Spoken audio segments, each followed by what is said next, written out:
מחכים אתם שוכני החוף, את רבי הקדוש צדיק יסוד עולם בחדר ונתנו כמו רבנו רבי נחמן לפי זכר נח נחמן נחמן זכותו יגן עלינו qu'Israël amen. ערב טוב à tous, on se retrouve à Yerushalayim pour une deuxième fois au Hachem. Je suis très content, c'est vraiment c'est un hors spécial. On sait tous, ça marche, le son il marche, c'est bon. On sait tous que c'est une ville très kadosh, c'est une aliyah en soi. Pour ceux qui ont fait la aliyah, ils savent qu'il y a l'aliyah de l'Israël et l'aliyah de Yerushalayim. C'est pas la même aliyah. Et bon, au Hachem, on va essayer ensemble de partager le hors de Rabbeinu, la lumière de Rabbi Nachman de Breslev ce soir, en espérant qu'on puisse avoir le Seda Ishmaïa de ressortir quelque chose. Vous savez, déjà on a du son en fond, j'espère que ça va pas être problématique. Je vais fermer les stores. Ouais, peut-être les stores ça va être mieux. Bon, Hachem, ça construit, ça veut dire que c'est bien, le Mashiach il arrive, ça construit, ça arrête pas. Et donc Bezrat Hashem, le Seda Ishmaïa, aujourd'hui on va essayer, comme la dernière fois, on va prendre un sujet, et on va essayer de le traverser à travers différentes sources de Rabbeinu Akadosh et de Rabbi Nathan, puisque Rabbi Nathan, vous savez, c'est la même chose, c'est le maître et l'élève, le soleil et la lune, donc voilà, c'est celui qui émet la lumière et celui qui nous la transmet à nous. Celui qui voit la lune, en vérité, voit la lumière du soleil. C'est la seule raison pourquoi il voit la lune. Rabbi Nathan, c'est ça.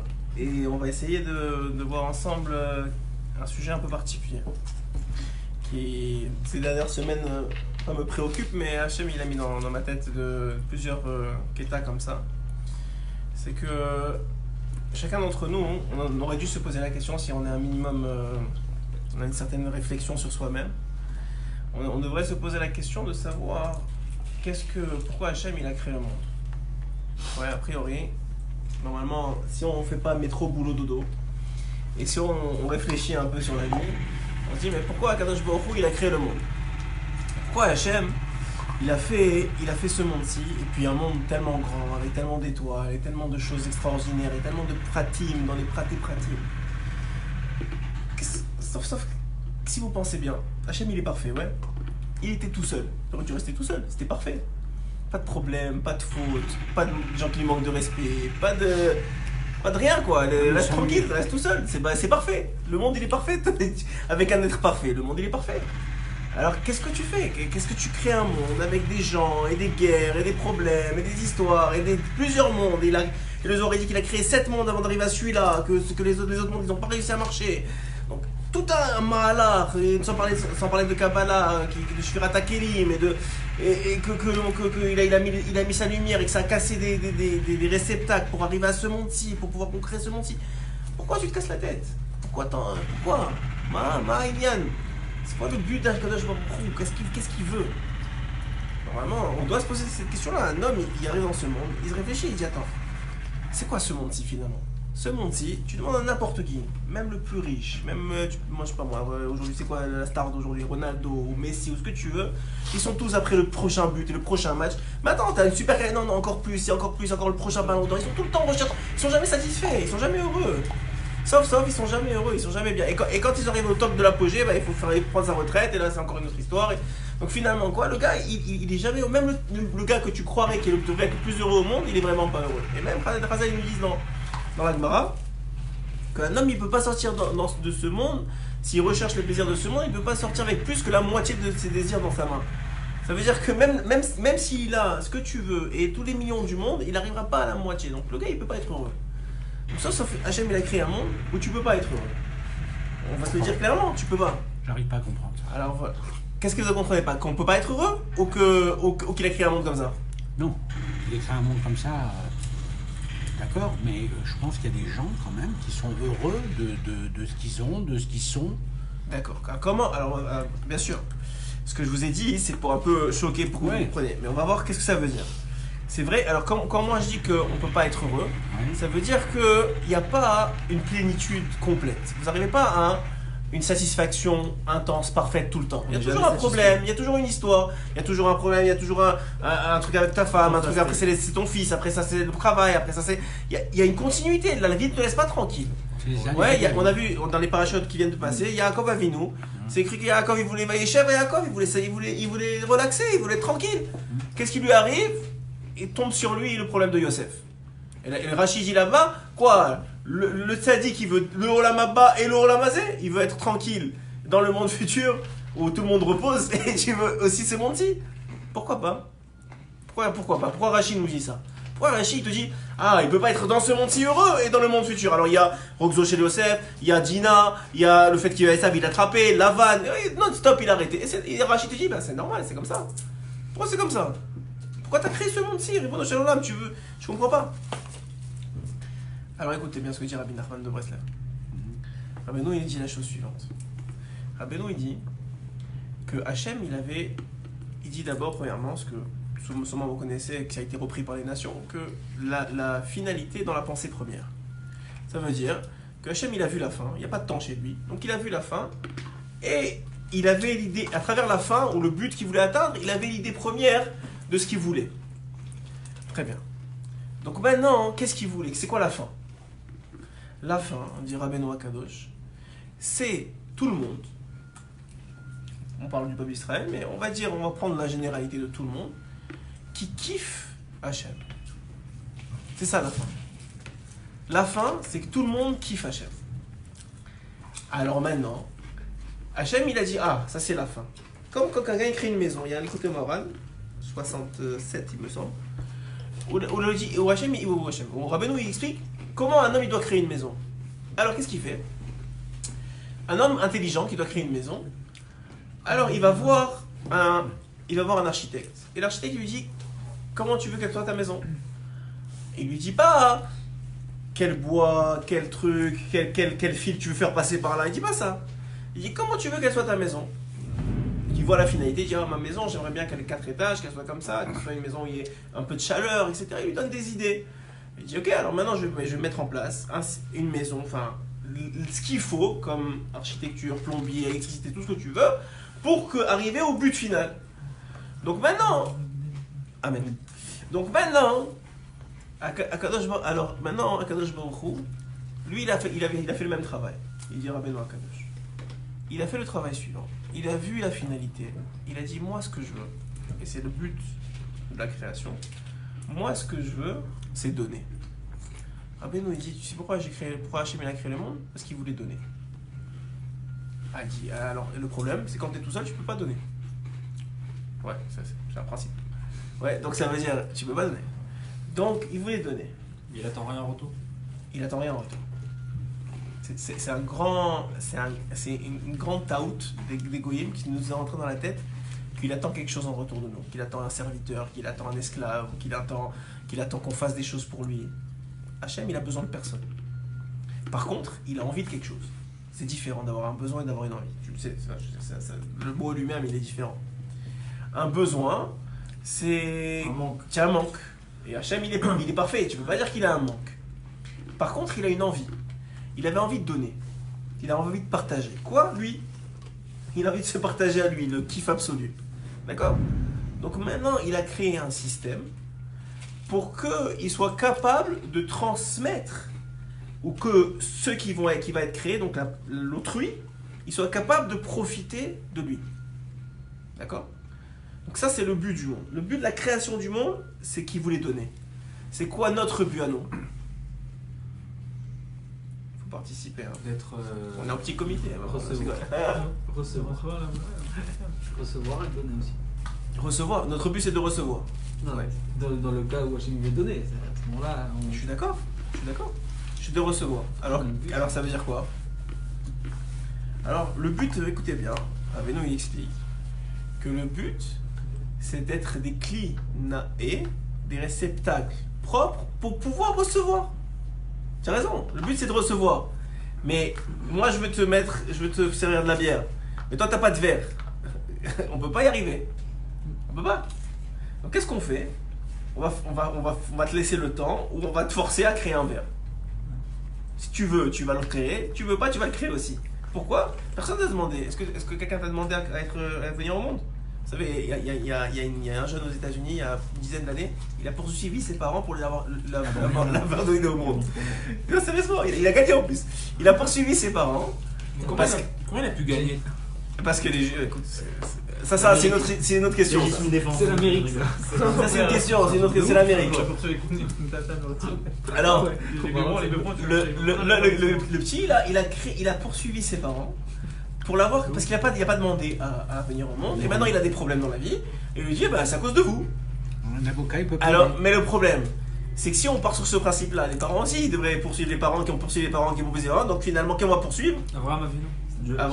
Hachem lui-même. Tu devrais, si tu suis ce principe-là qui est logique, tu as raison, moi j'ai pas demandé à le créer.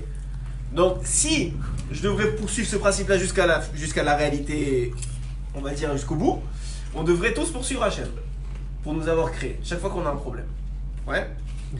Alors maintenant je vais vous poser une question. Si maintenant toi, à Hanouka, tu vas acheter un super cadeau à ton fils, est-ce que tu lui demandes la permission? Non. Tu sais que ça va lui faire kiffer. Bah, c'est la même chose avec Akadosh Baruch Hu. Akadosh Baruch Hu, il savait qu'à la fin, on allait dire merci. Peut-être qu'entre-temps, on ne va pas dire merci. Mais à la fin, on va dire merci. Et même pour le entre-temps, on va dire merci. Donc comme lui, il sait qu'à la fin, on va être content. Et comme un enfant, tu vas lui offrir un cadeau, il va être content. Donc il n'y a pas besoin de te demander la permission. Il sait que tu vas kiffer, que tu vas dire heureusement que tu vas créer. Ok? En attendant, nous, on ne comprend pas. On est les enfants, hein. C'est comme un enfant. Il ne comprend pas. Il attend. Il ne comprend pas qu'il n'y a pas. Et ça lui fait du ça. Nous aussi c'est la même chose. Mais à la fin, on va dire merci. Ça c'est sûr. C'est ce que le verset dit quand il dit que Tzrok Pinou, que quand Mashiach va venir, on va être tous pleins de joie. Tzrok, c'est comme ça vient de Yitzhak, ça vient de Tzrok, ça veut dire une sorte de. On peut pas s'empêcher de rigoler, genre. C'est tellement bon que tu peux pas t'empêcher de rigoler. Pourquoi? Alors dire Rabbeinu, vous allez écouter Moharan, parce que au moment où il y aura un dévoilement du Mashiach, tout va se mettre en place. On va voir tous les éléments de la création, depuis la création jusqu'à nous, où tout ce qu'a fait Hachem pour que ça fonctionne, pour que Mashiach il arrive et qu'on puisse kiffer pour la vérité. On va voir. Chacun d'entre nous, tu vas dire pourquoi il m'est arrivé à telle heure, tel moment, tel truc, pourquoi j'ai rencontré telle personne, pourquoi j'étais à tel chiot. Tu vas tout voir, tout dans tous les détails. Tous les détails. Il dira Rabbeinu Mazé Hachem Echad ou Shmo Echad. Il dira Rabbeinu dans l'écouté Moran Dalet, il me semble. Hachem Echad ou Shmo Echad. Il va arriver un jour, le verset dit en français, il va arriver un jour où Hachem il est un, et son nom il est un. Hachem Rabbeinu il dit, mais aujourd'hui Hachem il n'est pas deux, il y a un seul Hachem. Qu'est-ce que tu me dis? Il va arriver un jour où Hachem il est un. Ah, là, alors il t'explique, il te dit non, dans ta tête il est deux, mon grand. Donc tant que dans ta tête il est deux, en vérité il est deux. Dans ce monde il est deux. Quand il va devenir un dans ta tête, quand tu vas voir Hachem 1, quand ça va bien c'est Hachem et quand ça va pas bien c'est Hachem, ah, si tu étais à ce niveau-là, alors oui il serait un. Pour Abraham Avinu il était un. Pour David Améler il était un. Parce qu'il rapporte un verset de David Améler où il disait qu'il le louangeait quand il était Elohim et qu'il le louangeait quand il était Hachem. C'est-à-dire pour des dans Tzadikim, pour Abraham Avinu, Hachem il est un. Mais pour la majorité d'entre nous il n'est pas un. On est triste quand ça va pas, on est heureux quand ça va bien. La majorité d'entre nous c'est comme ça qu'on vit. Ouais, pourquoi? Donc Hachem il n'est pas un, il est deux, voire des fois plus. Ouais, parce c'est la vérité, il a plusieurs noms. Donc ça veut dire des fois en fonction de comment il est avec nous. Mais en réalité, c'est pas comme ça que ça marche. Hachem il est un. Mais il a créé la multiplicité, mais c'est tout ça, c'est différents goûts, mais c'est en vérité différentes facettes d'Akadosh Baruch Hu. Donc maintenant, si on comprend comme ça, on a dit Hachem il a créé le monde pour qu'on kiffe. Et on a dit que notre but à nous maintenant dans ce monde, c'est de se rendre un kéli, un réceptacle propre pour pouvoir recevoir le kiff. Alors maintenant, comment on fait? Ben, c'est ce monde-ci. Ce monde-ci, c'est le moyen de devenir un kéli. C'est ça ce monde-ci. C'est tout ce que ça donne. Et malheureusement, comme pour quand vous sortez de l'huile d'une olive, ou quand vous creusez la terre pour sortir ce que vous voulez, il y a une étape qui fait mal. Dans chaque chose, il y a une étape qui fait mal. C'est comme un escalier. Les escaliers, vous savez, il y a une grande chorma dedans. Ils ont tous la même taille, ouais. Parce que si c'était trop bas, et ben à ce moment-là, on se fatiguerait très très vite. Si c'était trop haut, on ne serait pas capable de les monter. Donc il faut que ce soit à la bonne taille pour que tu puisses. Et à chaque fois, tu as une montée et un palier. Une montée et un palier. C'est comme ça la vie. À chaque fois, tu as un mur. Soit tu redescends, tu t'écroules. Soit tu montes le mur et tu reçois le makif, on appelle ça. Rabbeinu appelle ça le makif. C'est l'extériorité de la compréhension de la chose. Ah, tu es content d'avoir accompli quelque chose. Et si tu suis le processus, tu deviens comme Rabbeinu Mamash, il a dit. parce que ça veut dire, c'est une parole qu'il a dit. Tu peux devenir comme moi vraiment. Et ce que ça veut dire? Ça veut dire que chacun d'entre nous, on peut atteindre notre, selon moi, hein, et selon Rabbi Nathan, de ce que j'ai compris de Rabbi Nathan, Rabbi Nathan, c'est l'élève principal de Rabbeinu. C'est Rabbeinu, il a dit sans Rabbi Nathan, vous ne m'auriez pas connu. Vous ne sauriez même pas qui je suis. Rabbi Nathan, c'est lui qui a tout écrit. Rabbeinu, c'est lui qui a donné. Comme le Harizal et le Raphaïm, c'est la même chose. Il y a celui qui fait descendre. Comment ça marche? Il faut comprendre, c'est une bonne question. Quand tu fais descendre quelque chose, disons que c'est spirituel, ouais, tu fais descendre une idée. Dans cette idée-là, hein, dès que tu vas l'écrire, tu vas la limiter. Ouais, comme quand tu donnes un nom à quelqu'un. Dès que tu donnes un nom, Hachem, il a des noms, tu le limites. C'est pour ça qu'en vérité, Hachem, il n'a pas de nom. C'est juste qu'il a des facettes, donc il a donné des noms à ses facettes. Mais lui, il n'a pas de nom. Ok, c'est le Ensof, ça veut dire il n'y a pas de nom. Et lui, il a des noms. Quand il se comporte bien, on a dit, quand il est gentil avec nous, c'est Yud Kevavke. Quand il se comporte pas, quand c'est la nature, c'est Elohim, etc., etc. Donc maintenant, quand un grand tzaddik qui vient, il va en haut et il cherche les éléments, lui, il amène l'élément, il le transmet. Mais il faut qu'il le réduise pour que tu puisses le comprendre. Mais l'écrire, c'est encore une plus grande réduction. Donc il y a quelqu'un d'autre, un élève qui vient et qui fait ce travail-là. Ça a été le cas de Raphaïm Vital avec le Harizal, et ça a été le cas avec Rabbeinu aussi, de Rabbi Nathan. Donc Rabbi Nathan, il disait, je ne me rappelle pas ce que je me suis arrêté, que Rabbi Nathan, il explique au nom de Rabbeinu. On peut être Rabbeinu Mamash. Ah oui, qu'on peut être Rabbeinu Mamash. Qu'est-ce que ça veut dire être Rabbeinu Mamash? Ça veut dire, Hazak, ça veut dire, il y en a qui suivent. Ça veut dire quoi être Rabbeinu Mamash? Ça veut dire être comme moi. Hein? Mamash comme moi, ça veut dire avoir atteint son maximum de potentiel.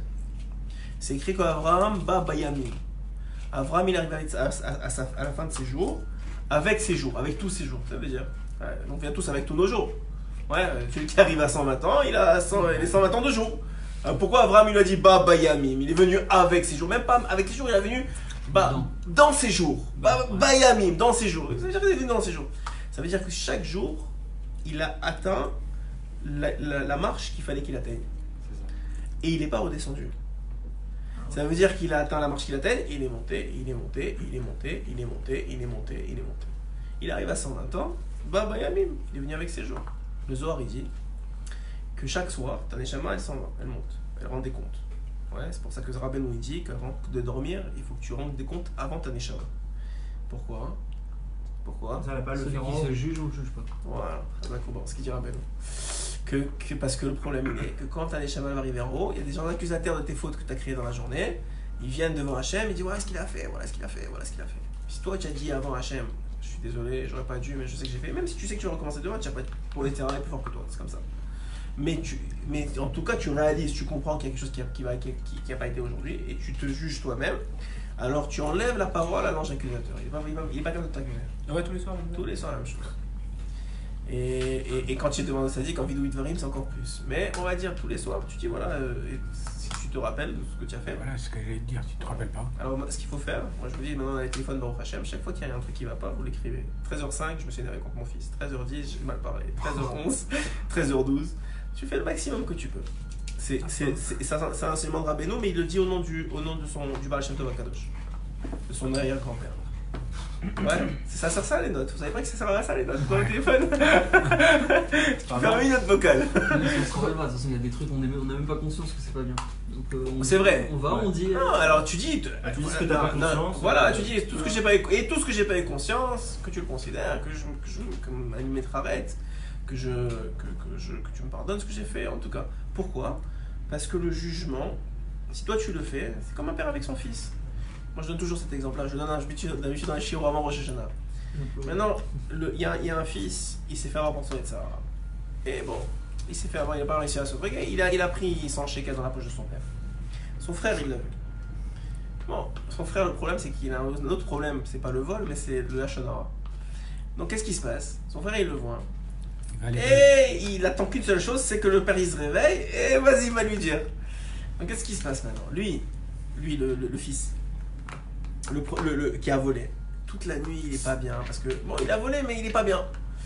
Et bon, il est pas bien. Et puis, il est tellement pas bien. voilà, il est pas bien quoi, il se sent pas bien. Il dit si je sais pas pourquoi j'ai fait ça et tout ça, et puis il peut plus le remettre parce que maintenant son père il a rangé le même, il peut pas remettre l'argent. Donc il est pris avec l'argent et bon, même peut-être il a même dépensé, je sais pas ce qu'il a fait, en tout cas il est ressorti, il est rentré. Et là il se dit qu'est-ce que j'ai fait comme bêtise. Qu'est-ce qui se passe? Deux solutions. Soit il va voir son père avant qu'il se réveille, ou juste quand il se réveille, il dit papa il faut que je t'avoue quelque chose. J'ai pas réussi, je sais pas ce qui m'est arrivé, je sais pas, en tout cas j'ai fait ça. Alors le père il dit ok, bon c'est très bien que tu m'as dit, déjà je suis très fier que tu m'as dit, ça veut dire que tu es quelqu'un, tu prends tes responsabilités. D'un autre côté il faut réparer, donc bon, on va trouver une solution pour que tu me rembourses. Tu feras la vaisselle pendant un mois, je sais pas moi, tu me donnes des hommes du rembourses. Il va avoir une conséquence. Ça coûte cher, la vaisselle. Hein? Un mois de vaisselle, ouais. Sans chical, c'est pas si pire. Moi je paierais bien ça chez quelqu'un qui fait un mois de vaisselle chez moi. Alors bon, en tout cas, tout ça pour dire que il va avoir une conséquence, mais bon, c'est que juste pour réparer ce qui a été fait. Maintenant, il y en a d'autres que peut-être qu'il m'étravette, mais il n'a pas exprimé. Donc là, qu'est-ce qui se passe? Maintenant, qu'est-ce qui se passe si le gars qui est venu, il a admis devant son père, et le frère il vient, et il dit à son père, il lui dit, tu sais, mon frère, mon frère, tout ce qu'il a fait, qui c'est qui va être puni? Le gars qui fait du lâche, non pas. Je dis comment? Il est déjà venu me voir, qu'est-ce que tu viens toi te dénoncer? Ok? Mais maintenant, si lui il n'est pas venu, et qu'il l'apprend de son frère, il va reprendre une très rare. C'est pas seulement un mois de vaisselle, c'est un an de vaisselle qu'il va faire. Ouais? Donc c'est le même principe. C'est très simple comme exemple, mais c'est exactement ce qu'il dit Rabbeinu. Il dit Rabbeinu, quand tu viens de la nuit, avant de dormir, un super conseil, que le littéraire, je te dis, il va pas te laisser faire. Mais c'est un super conseil. Ça fait partie normalement de l'Aïdbo des doutes, celui qui fait l'Aïdbo des doutes le soir. C'est ça, c'est ce que je voulais dire. Ça fait partie de l'Aïdbo des doutes. Badaï, ça fait partie de l'Aïdbo des doutes. Mais c'est une partie de l'Aïdbo des doutes. Mais on va dire que il y en a qui n'ont pas l'habitude de faire une heure de doute ou même une demi-heure ou quoi, il fait au moins ça. Il faut faire ça tous les jours? On fait normalement, même Chazal, ils ont instauré ça dans Kriyat Shema à l'Amita. On fait de façon générale, on fait le vidouille avant de dormir. Celui qui fait le sidoro, dans le sidoro Kriyat Shema à l'Amita, il fait ça. Mais c'est pas dans les pratiques. Ben non, plus tu rentres dans les pratiques, plus tu fais taire les anges accusateurs. Donc ça c'est autre chose. On sort un peu du sujet, mais... C'est dans Bereshit ça aussi. Que quoi? En réalité, c'est le premier reproche qu'Hachem fait à Adam Arishon, c'est ça, après la faute. Il lui dit Ayeka. Ah oui. Il lui dit où t'es, alors qu'il sait très bien où il est. Mais en fait, c'est pour lui dire parle-moi. Je comprends pourquoi tu te caches. Ouais. De quoi tu te caches? Viens me dire que t'as fait une erreur. Et tu vois que quoi? Bon, c'est encore un autre sujet, mais j'ai fait un show sur ça, mais juste pour vous donner l'idée. Tu vois que lorsqu'il a fait la faute, si c'était la faute le problème, il aurait été direct dégagé du Gan Eden. C'est pas la faute le problème. Vous n'avez jamais réalisé ça? Pour Adam. Pour Adam. Adam, il a fauté. Ouais. Il était toujours au Gan Eden. Et bon, lui, il s'est caché, tout ça, mais il était toujours au Gan Eden. Hachem, il lui a rien dit. Ouais. Quand est-ce qu'il a dégagé du Gan Eden? Quand il lui a dit, dis-moi, Ayeka, où tu es? Il lui a dit, attends, mais c'est la femme que tu m'as donnée. Oui. Il a dit, attends. Tu n'as pas compris là. Ouais. Tu fautes, c'est une chose, mais tu prends pas ta responsabilité. Ça, tu sors du Gan Eden. Tu n'acceptes pas tes responsabilités, tu penses que c'est la faute des autres. Parce que quand il dit c'est la femme, ouais, c'est toi, ça veut dire c'est toi Hachem. Ouais. C'est toi qui m'as fait fauter, c'est pas la femme. C'est-à-dire c'est toi qui m'as donné. Et Caïn la même chose. Ouais. Caïn quand il lui dit où est ton frère, il dit que moi je suis le gardien de mon frère. Ça veut dire ça. Ça veut dire c'est toi. Le Midrash il dit qu'il lui a dit c'est toi le gardien du monde. C'est pas moi. Règle ton problème à toi. Il dit ça à Hachem. Donc il dit ah ouais c'est bon. Alors viens on va te punir. C'est-à-dire que la punition, c'est pas une punition, mais la conséquence, elle vient pas de la faute. Elle vient de la réaction que l'homme il a face à la faute, du manque de responsabilité qu'il prend. Maintenant, revenons à notre sujet. On a dit que le but d'Hachem, si on a compris, c'est qu'on kiffe. Le but de nous, c'est qu'on puisse kiffer, qu'on puisse recevoir le kiff. C'est que je kiffe. Donc c'est que du kiff. En attendant, on kiffe pas, mais bon. On va arriver qu'à la fin, on va kiffer. Maintenant, comment on fait pour qu'en attendant, on kiffe? Parce qu'il a dit, il a raison. Il a dit qu'il y a des gens, il y a des moments, il y a des événements, il y a un mariage, une Brit Mila, un Shabbat, il y a des moments où tu es censé avoir du kiff. Ouais, alors comment tu fais? Alors Rabbeinu il dit, donne la solution. Comme toutes les solutions d'ailleurs. Il dit comme ça. Il dit à chaque fois que l'homme, il se déconnecte de ce monde, il se connecte au monde infini qui est le monde futur ou l'Olam Haba, appelle ça comme tu veux. À chaque fois qu'il déconnecte de ce monde, il se connecte à quelque chose de plus grand qui est le monde futur, qui est quelque chose d'éternel, alors il a une chance de toucher au vrai bonheur. Qu'est-ce que ça veut dire? Ça veut dire que tout ce qui est fini, ça ne peut pas t'amener du bonheur. Ah, mais Shabbat, on mange. Tes enfants, ça t'apporte du bonheur. Alors attends, une chose, écoute-moi. Tout ce qui est fini n'apporte pas du bonheur. Maintenant, Shabbat, on mange et c'est censé nous apporter. Dafka, on mange pour nous apporter du bonheur, pour qu'on puisse faire Ta'anouk Shabbat. Ah, mais ça dépend. Si tu manges parce que c'est Shabbat et tu manges parce qu'il y a une connexion avec Hachem à travers la nourriture, alors oui, ça va t'apporter du bonheur. Et oui, c'est vrai que tu vas être heureux. On parle du. Pas. Alors, il y a tellement de chiouris dans la tête, c'est vrai, il faut comprendre. Il y a une notion qu'on appelle le plaisir. Il y a une notion qu'on appelle la satisfaction. Il y a une notion qu'on appelle le bonheur. C'est pas la même chose. Le plaisir, ça veut dire j'aime les merguez, je mange une merguez, j'ai du plaisir. Le problème avec ce plaisir-là, c'est qu'il ne reste pas. Ouais, c'est du plaisir, c'est instantané. La matérialité, le fini m'amène du plaisir. Le problème avec le plaisir, c'est que c'est addictif. Et que plus on en prend, plus on en veut. Donc plus on est en manque. C'est comme la drogue. C'est quoi? La nourriture, c'est de la drogue. La drogue, c'est le pire. Mais c'est comme la drogue. Tu commences, c'est super bon, tu kiffes ta race. Après ça, tu en veux plus, parce que la dose, elle te suffit plus, donc tu en prends plus. Et après ça, tu en prends encore plus, et après ça, tu en prends encore plus, après ça, tu en prends plus, après ça, tu es saturé, tu peux plus. Et tu reçois que le mauvais. Donc plus tu rentres dans la matérialité, plus ça va t'amener vers la hatzvout, la tristesse, l'angoisse, le stress, le manque, parce que ça va avec. Ok? Ça, c'est le plaisir matériel. On te dit que tu dois manger pour vivre et non vivre pour manger. Très bien, c'est exactement ce que vous avez dit. Très bien, on peut le résumer comme ça. Maintenant, il y a la satisfaction. La satisfaction, c'est un niveau intermédiaire. Ça veut dire... Hein? Quoi? J'ai dit donc tout ça, ça sert à rien. Ah non, au contraire, on va expliquer que ça servait à quelque chose, mais il faut comprendre ce que ça veut dire. Maintenant, il y a la satisfaction. La satisfaction, c'est quoi? Arrête le livre, pas maintenant. Faut d'abord comprendre c'est quoi le bonheur, après tu as le droit de manger.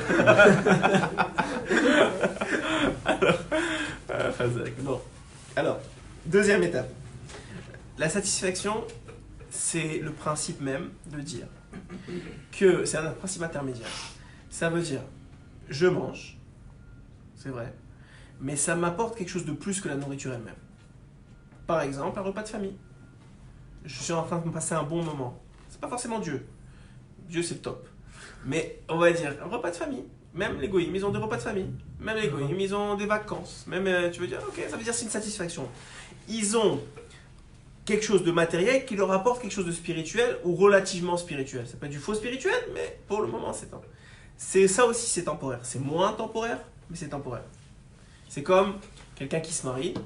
A priori, il se marie par amour. Ouais. En tout cas aujourd'hui, à l'époque peut-être pas. Aujourd'hui, il se marie par amour, en tout cas les 2 premières semaines. Non, je rigole. Alors, ouais, ça veut dire qu'il se marie par amour. Ce sentiment d'amour, comme vous voyez, il y en a qui divorcent. Donc c'est qui ne dure pas pour l'éternité. À part pour celui qui le travaille. On va dire, on parle d'un couple qui ne travaille pas, ou qui travaille mal. Ce sentiment d'amour, il va disparaître. Donc on voit que oui, il dure plus longtemps qu'une pizza. J'espère pour vous.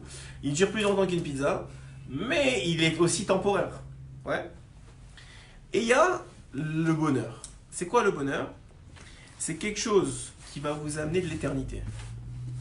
C'est quelque chose dont le plaisir ne peut pas disparaître. Par exemple, le meilleur... prenons mon exemple. Par exemple, quelqu'un qui est heureux d'être juif. Il n'a pas choisi. Ok, d'être juif. Et le Yetzer Hara ne pourra jamais lui enlever. Il y a même quelqu'un qui se convertit, il est encore juif. Ça veut dire que, qu'est-ce qui fait que tu perds ce bonheur-là? C'est parce que le Yetzer Hara, il utilise la chose. Mais être juif, il ne faut pas l'utiliser. Qu'est-ce qu'il va te dire? Tu mérites pas d'être juif, mais c'est pas moi qui ai choisi de toute façon. Qu'est-ce que tu veux me prendre? Donc quelqu'un qui... C'est l'exemple le plus absolu, mais il y a des états intermédiaires entre tout ça. Quelqu'un qui, maintenant, a réussi à comprendre c'est quoi être juif, à comprendre qu'il y a un Olam Haba et que Hachem, il a créé tout le monde juste pour le juif et pour lui donner du bien et parce qu'il est une partie de lui, bon, tout ce que les Ramim vont vous dire, les Rabbeinu aussi, et qui a un sentiment de bonheur de ça, même si ça va mal dans sa vie, il va pouvoir se rattacher à ça pour être heureux. Ouais. Ça, c'est du bonheur. Par exemple, quelqu'un il a un enfant, personne ne pourra plus lui enlever le fait qu'il a eu un enfant. Même s'il aura un nouveau, il aurait un truc, mais il a eu un enfant à un moment, et ce sentiment-là, cet accomplissement-là, personne ne pourra plus jamais lui enlever. C'est un accomplissement qui va lui apporter du bonheur pour l'éternité. Même si après ça, Loaleno, par exemple, Rabbi Yochanan, il a perdu ses enfants. Donc c'est très grave, et c'est la plus grande des malheurs, mais il lui reste le bonheur d'avoir eu un enfant. Et ça, c'est quelque chose qui reste éternel. Pourquoi ? Parce que c'est quelque chose qui est relié à la divinité. Qu'est-ce que ça veut dire ? C'est un peu compliqué. Je ne savais pas que je allais prendre ce degré de philosophie, mais c'est pas grave, on en voit là. Si vous ne comprenez pas, vous me dites. Hein. On arrête et on reprend. Donc, ça veut dire que quand un homme, il arrive à connecter quelque chose à quelque chose qui est plus grand que lui, qui s'appelle la divinité, qui s'appelle Dieu, il vient de prendre cette chose-là et de lui la rendre éternelle. Le manger de Shabbat, c'est pas du manger. Le manger de Shabbat, c'est le ta'anouk qu'il t'apporte, qui s'appelle le ta'anouk du Olam Haba. Et ce ta'anouk-là, c'est pas du manger. Alors, il y a des gens qui mangent pour manger, même à Shabbat. C'est vrai, parce qu'ils n'ont pas compris c'est quoi Shabbat. Et ils n'ont pas vécu c'est quoi Shabbat. Il y a des gens, tu leur dis Shabbat c'est extraordinaire, tu vas kiffer ta race. Si c'est des fumeurs, ils vont t'attraper dimanche matin à la synagogue, ils vont vouloir avec une batte de baseball, ils vont te dire mais c'est quoi, tu m'as menti. Je viens de passer le pire moment de ma vie. Et le Zohar, c'est pas moi, tu vas lui dire mais c'est pas moi, c'est le Rabbi Shimon Bar Yochai qui a dit que c'était Me'anon Lamaba. Il va te dire mais tu t'es moqué de moi. Moi j'ai envie de tuer quelqu'un. Je me suis énervé avec ma femme, j'ai crié sur mes enfants, j'avais qu'une seule pensée, c'était avoir une cigarette. Pourquoi c'est comme ça? Je vous ai dit que dans la matérialité, comment ça marche? C'est que le premier étape, c'est kiffant, complètement kiffant. Et après ça, c'est de plus en plus dégoûtant parce que tu en as besoin de plus en plus et tu es de moins en moins sevré et tu as de plus en plus un sentiment de manque. Dans la spiritualité, c'est complètement le contraire. Dans la spiritualité, vu que tu es tellement matériel, quand tu commences quelque chose de spirituel, au début, c'est hyper difficile. Ça fait mal. Ça fait mal littéralement. C'est-à-dire, ça fait mal dans ton sang, quoi. Ça fait mal. Ça fait mal de se réveiller le matin pour la tefila quand tu es un dormeur. Ça fait mal de faire Shabbat quand tu es un fumeur. Ça fait mal d'être gentil avec ta femme quand t'es marocain. Non, je rigole. Il est marocain. Il a pas rigolé. Je suis pas marocain. Tu vois, moi je suis marocain, c'est pour ça que je peux parler. Alors, ouais, ça veut dire. Ça fait mal. Ça fait littéralement mal. Ça fait mal de pas tenir avec ton fils alors que tu as envie de lui mettre une claque. Même si tu l'avais pas, mais ça fait mal. Tu es en train de te tuer à l'intérieur. Tu tues le mal qui est en toi. Alors au début, ça fait super mal. Et le gars qui s'arrête au début, il va jamais avancer dans la vie, dans la Torah. Parce que ça fait mal. C'est pas normal. On te dit c'est extraordinaire. Étudier. Mais tu comprends rien. Surtout nous, on a été élevés sans hébreu, sans araméen, sans rien. Mais tu te dis, mais les gars ils t'ont dit ouais, c'est extraordinaire, c'est Dieu, c'est machin. Mais qu'est-ce que tu racontes? J'arrive même pas à aligner deux mots. Et quand je les aligne, il me faut un dictionnaire et ça prend 3 heures. Et j'ai l'impression d'avoir rien appris, rien compris. Quelque chose qui va pas dans l'histoire. Tu t'es moqué de moi, ou bien peut-être c'est pas pour moi. Alors ça c'est le Sera. Ça dit c'est pas pour toi. Et toi tu dis ouais c'est vrai, c'est pas pour moi, c'est mieux la play, c'est sûr c'est pour moi. Ouais parce que je kiffe. Mais c'est pas ça la réalité. La réalité c'est pour toi. C'est que pour toi. Ça a été créé que pour toi. Et ta femme elle est que pour toi, et tes enfants c'est que pour toi, et toutes les situations de ta vie c'est que pour toi. C'est du sur-mesure. Ah mais comment ça se fait que j'ai l'impression de flotter dans le costume? Parce que t'as maigri avec les années mon grand, il faut que tu te muscles. Alors qu'est-ce qui se passe? Comme le sport. Au début c'est super quand tu veux faire une diète, ou quand tu vas faire du sport. Au début tu as des courbatures pendant 3 semaines, après ça tu peux plus t'en passer. Ouais. Parce que aussi le sport, Rabbeinu il dit que le sport c'est une source de joie. Le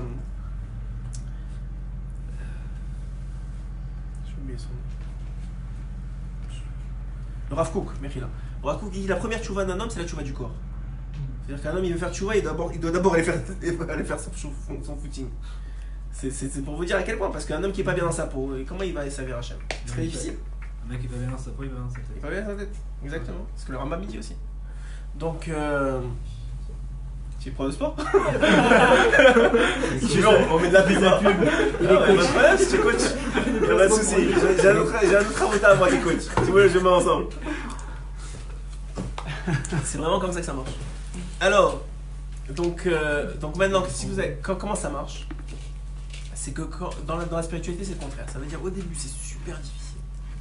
Mais plus tu tiens bon, et plus tu vas enlever l'écorce, la pelure qui est un peu amère, et plus tu vas toucher aux fruits, et plus tu vas kiffer. Et c'est comme ça dans toute chose qui est spirituelle. Donc maintenant, le vrai bonheur, tu vas dire ouais c'est Shabbat, et c'est les fêtes, etc. Qu'est-ce que tous on a, c'est écrit que tous les juifs, ils ont très la clé dans la main. Ouais. Tout le monde a très la clé dans la main. Maintenant, qu'est-ce qui fait que mon Olamaba il est différent du tien? Ou de monsieur, ou de lui, tout, on a tous un chalek différent. Ouais? C'est quoi la différence? Pourtant, on a tous les mêmes 613 mitzvot. Donc a priori, si on est deux à faire 613 mitzvot, on devrait avoir le même Olamaba. Pourquoi le mien il est différent du tien? Parce que tu vas pas l'accomplir de la même manière. Très bien. Alors viens, on va comprendre un peu c'est quoi une mitzvah. Il faut comprendre qu'une mitzvah, c'est une porte que tu ouvres dans un monde spirituel où Hachem, il te dévoile un peu plus qui il est, où tu kiffes un peu plus. Ok? Ça, c'est une mitzvah. En vérité, c'est même pas une porte, c'est une clé. C'est une clé à la porte. D'accord? Maintenant, il y a des portes qui ont les mêmes clés. Par exemple, Rabbi Nathan, il dit dans l'écoute à la rote, vous irez voir dans l'écoute à la rote de Shabbat, Aleph, là-bas, il dit que le shofar, écoutez bien, que le shofar et les sohodot de Shabbat, c'est la même clé. C'est pour ça qu'on ne sonne pas le shofar à Shabbat. T'imagines? Pourquoi on chauffe à Shabbat? La Gemara te dit pas parce qu'on a peur qu'il porte. Rabbi Nathan, je dis attends, d'accord, ça c'est chat pas shoot. Mais c'est quoi la réalité spirituelle qu'il y a derrière ça? Il te dit parce que tu as déjà ouvert la porte. Pourquoi tu vas utiliser le shofar maintenant? C'est un bisayon pour la première clé. Tu as déjà la première clé. Tu dis non, j'ai pas besoin de toi, je veux le shofar. Mais non, mais tu as déjà la première clé. Les téphilines, c'est aussi le Shabbat. C'est la même clé que le Shabbat. Et comme ça, il rapporte. Peut-être le but. Enfin, le but. L'idée première, c'était qu'on fasse un écoute à la route aujourd'hui. Mais c'est pas grave, on travaille. Hachem, il met les mots pour ce qu'on a besoin d'entendre. Et donc, ça veut dire quoi? Ça veut dire que une mitzvah, elle est là pour t'ouvrir une porte. Une porte spirituelle qui va avoir une connexion, qui va être une connexion avec Akadosh Baruch Hu. D'accord? Ça veut dire que quand Abraham Avinu et Yitzhak Avinu et Yaakov Avinu, ou Shem et Ever, ils faisaient toute la Torah. Bah, tu vas me dire comment c'est possible? On a reçu la Torah à Har Sinaï, on est tous là, 600 000 âmes. On a reçu à Har Sinaï la Torah d'Akadosh Baruch Hu. Comment ça se fait que tu me dis qu'Abraham il a fait toute la Torah? Parce qu'il avait la clé. Ah, la clé s'appelait pas les téphilines, c'est pas grave. Ça s'appelait à son époque, comme par exemple les téphilines de Yaakov Avinu, c'était qu'il grattait dans le bois, quand il voulait faire que les brebis elles soient tachetées, il a gratté dans le bois, au moment de l'acte, il les mettait devant eux, au moment qu'ils allaient boire, ça dépend des midrashim, qu'ils allaient boire à l'eau, alors il les mettait, ils voyaient les bois tachetés, ils avaient des enfants tachetés, et après ça lui a fait un super troupeau. Ok? Ouais, mais ça c'était sa mitzvah des téphilines. C'était ça sa clé des téphilines dans le ciel. Parce que les téphilines, c'est une boîte noire, c'est vrai. Mais on dit que la Gemara elle dit que Hachem il a aussi des téphilines. C'est quoi la Gemara dans Masechet Brachot? Elle dit là-bas que Hachem il a des téphilines et qu'il les met toute la journée lui. Parce que normalement nous aussi on devrait les mettre toute la journée, enfin par la nuit. On devrait les mettre toute la journée. À l'époque des Tanaïm, ils les mettaient toute la journée à part aux toilettes. Mais nous, comme on a Sardat, notre tête elle s'en va un peu partout. Alors c'est honteux pour les téphilines. Alors on les met juste au moment où normalement on devrait penser à ce qu'on fait, c'est-à-dire au moment de la tefila. Mais même là, peut-être que dans les générations futures ils vont laisser ça au Shmona Esrei, peut-être même à la première bracha, je sais pas. Ils sont en train de décider, je pense. Non. Et comme on n'a pas de Sanhedrin, alors on continue comme ils ont fait Metaken. Mais qu'est-ce que c'est dit toi? Ah bah bon. Ah bah bon, au contraire, c'est pas si tu sors avec cette idée là d'ici, on est mal barré. Ouais. En tout cas, les téphilines, c'est quoi? C'est un inyan. C'est quoi alors? La Gemara demande, c'est quoi les téphilines d'Hachem? La Gemara répond que les téphilines d'Akadosh Baruch Hu, c'est écrit dans les téphilines d'Akadosh Baruch Hu combien il est unique, mon peuple Israël. C'est ça qui est écrit dans les téphilines d'Akadosh Baruch Hu. Nous on lit ça, on tourne la page. Mais ça veut dire que Hachem, il a sur sa tête, il n'a pas de tête, mais Kaviachol, il est proche de lui, tout le temps, devant lui, combien il est unique, mon peuple Israël. Et c'est quoi le lien de téphilines? C'est qu'on doit y penser tout le temps. C'est pourquoi on a arrêté de les mettre toute la journée, parce qu'il y a Issadat, on arrête d'y penser. Donc Hachem, toute la journée, il pense combien il est unique, mon peuple Israël. Combien il est unique, mon peuple Israël. À tel point qu'il y a un Midrash qui dit qu'avant la création d'Adam et Rishon, les anges, ils chantaient à Hachem, ô Dieu, au grand Dieu d'Israël. Et Israël n'avait même pas encore été créé. Le Midrash, il dit, quand Adam et Rishon il est venu, ils ont dit, ah c'est lui Israël. Il a dit, non, lui il m'a fauté, lui, c'est pas Israël. Elle dit ah bon? Elle dit ok, alors c'est pas lui. Ok, très bien. Le Midrash il continue, il dit les anges sont venus voir quand ils ont vu la vue Abraham Avinu. Non, Noah. Quand il est venu Noah, il dit c'est lui Israël. Il dit non, lui c'est un soulard, c'est pas Israël. Le Midrash il dit lui, bon, c'est pas Israël. Il dit ok, c'est bon. Alors il dit ok, Abraham Avinu, c'est lui Israël. Il lui dit non, c'est pas Israël lui. Comment c'est pas Israël? Ben regarde, son père c'est Terah, c'est pas Israël. Il dit c'est qui Israël? Yitzhak est venu. Il a dit Yitzhak, son père c'est Abraham, mais c'est quelqu'un de bien. C'est lui Israël. Il dit c'est lui Israël. Il dit non, c'est pas lui Israël. Lui il préfère le rachat au tzaddik, dit le Midrash. Il préfère Esav à un truc, ça peut pas être Israël. Alors qu'est-ce qui est arrivé? Est arrivé Yaakov. Yaakov il s'est battu avec l'ange. Ouais, Rabbeinu Bechai il pose une question. Il dit Yaakov il a laissé partir, il a pas laissé partir l'ange, il lui a demandé de le bénir. Et Yaakov il connaît les anges, lui il faisait affaire avec eux. Avec l'ange, il a demandé de bénir. À la fin, ouais. Il dit, quand il a gagné, l'ange il voulait repartir et il a demandé de le bénir. Ouais.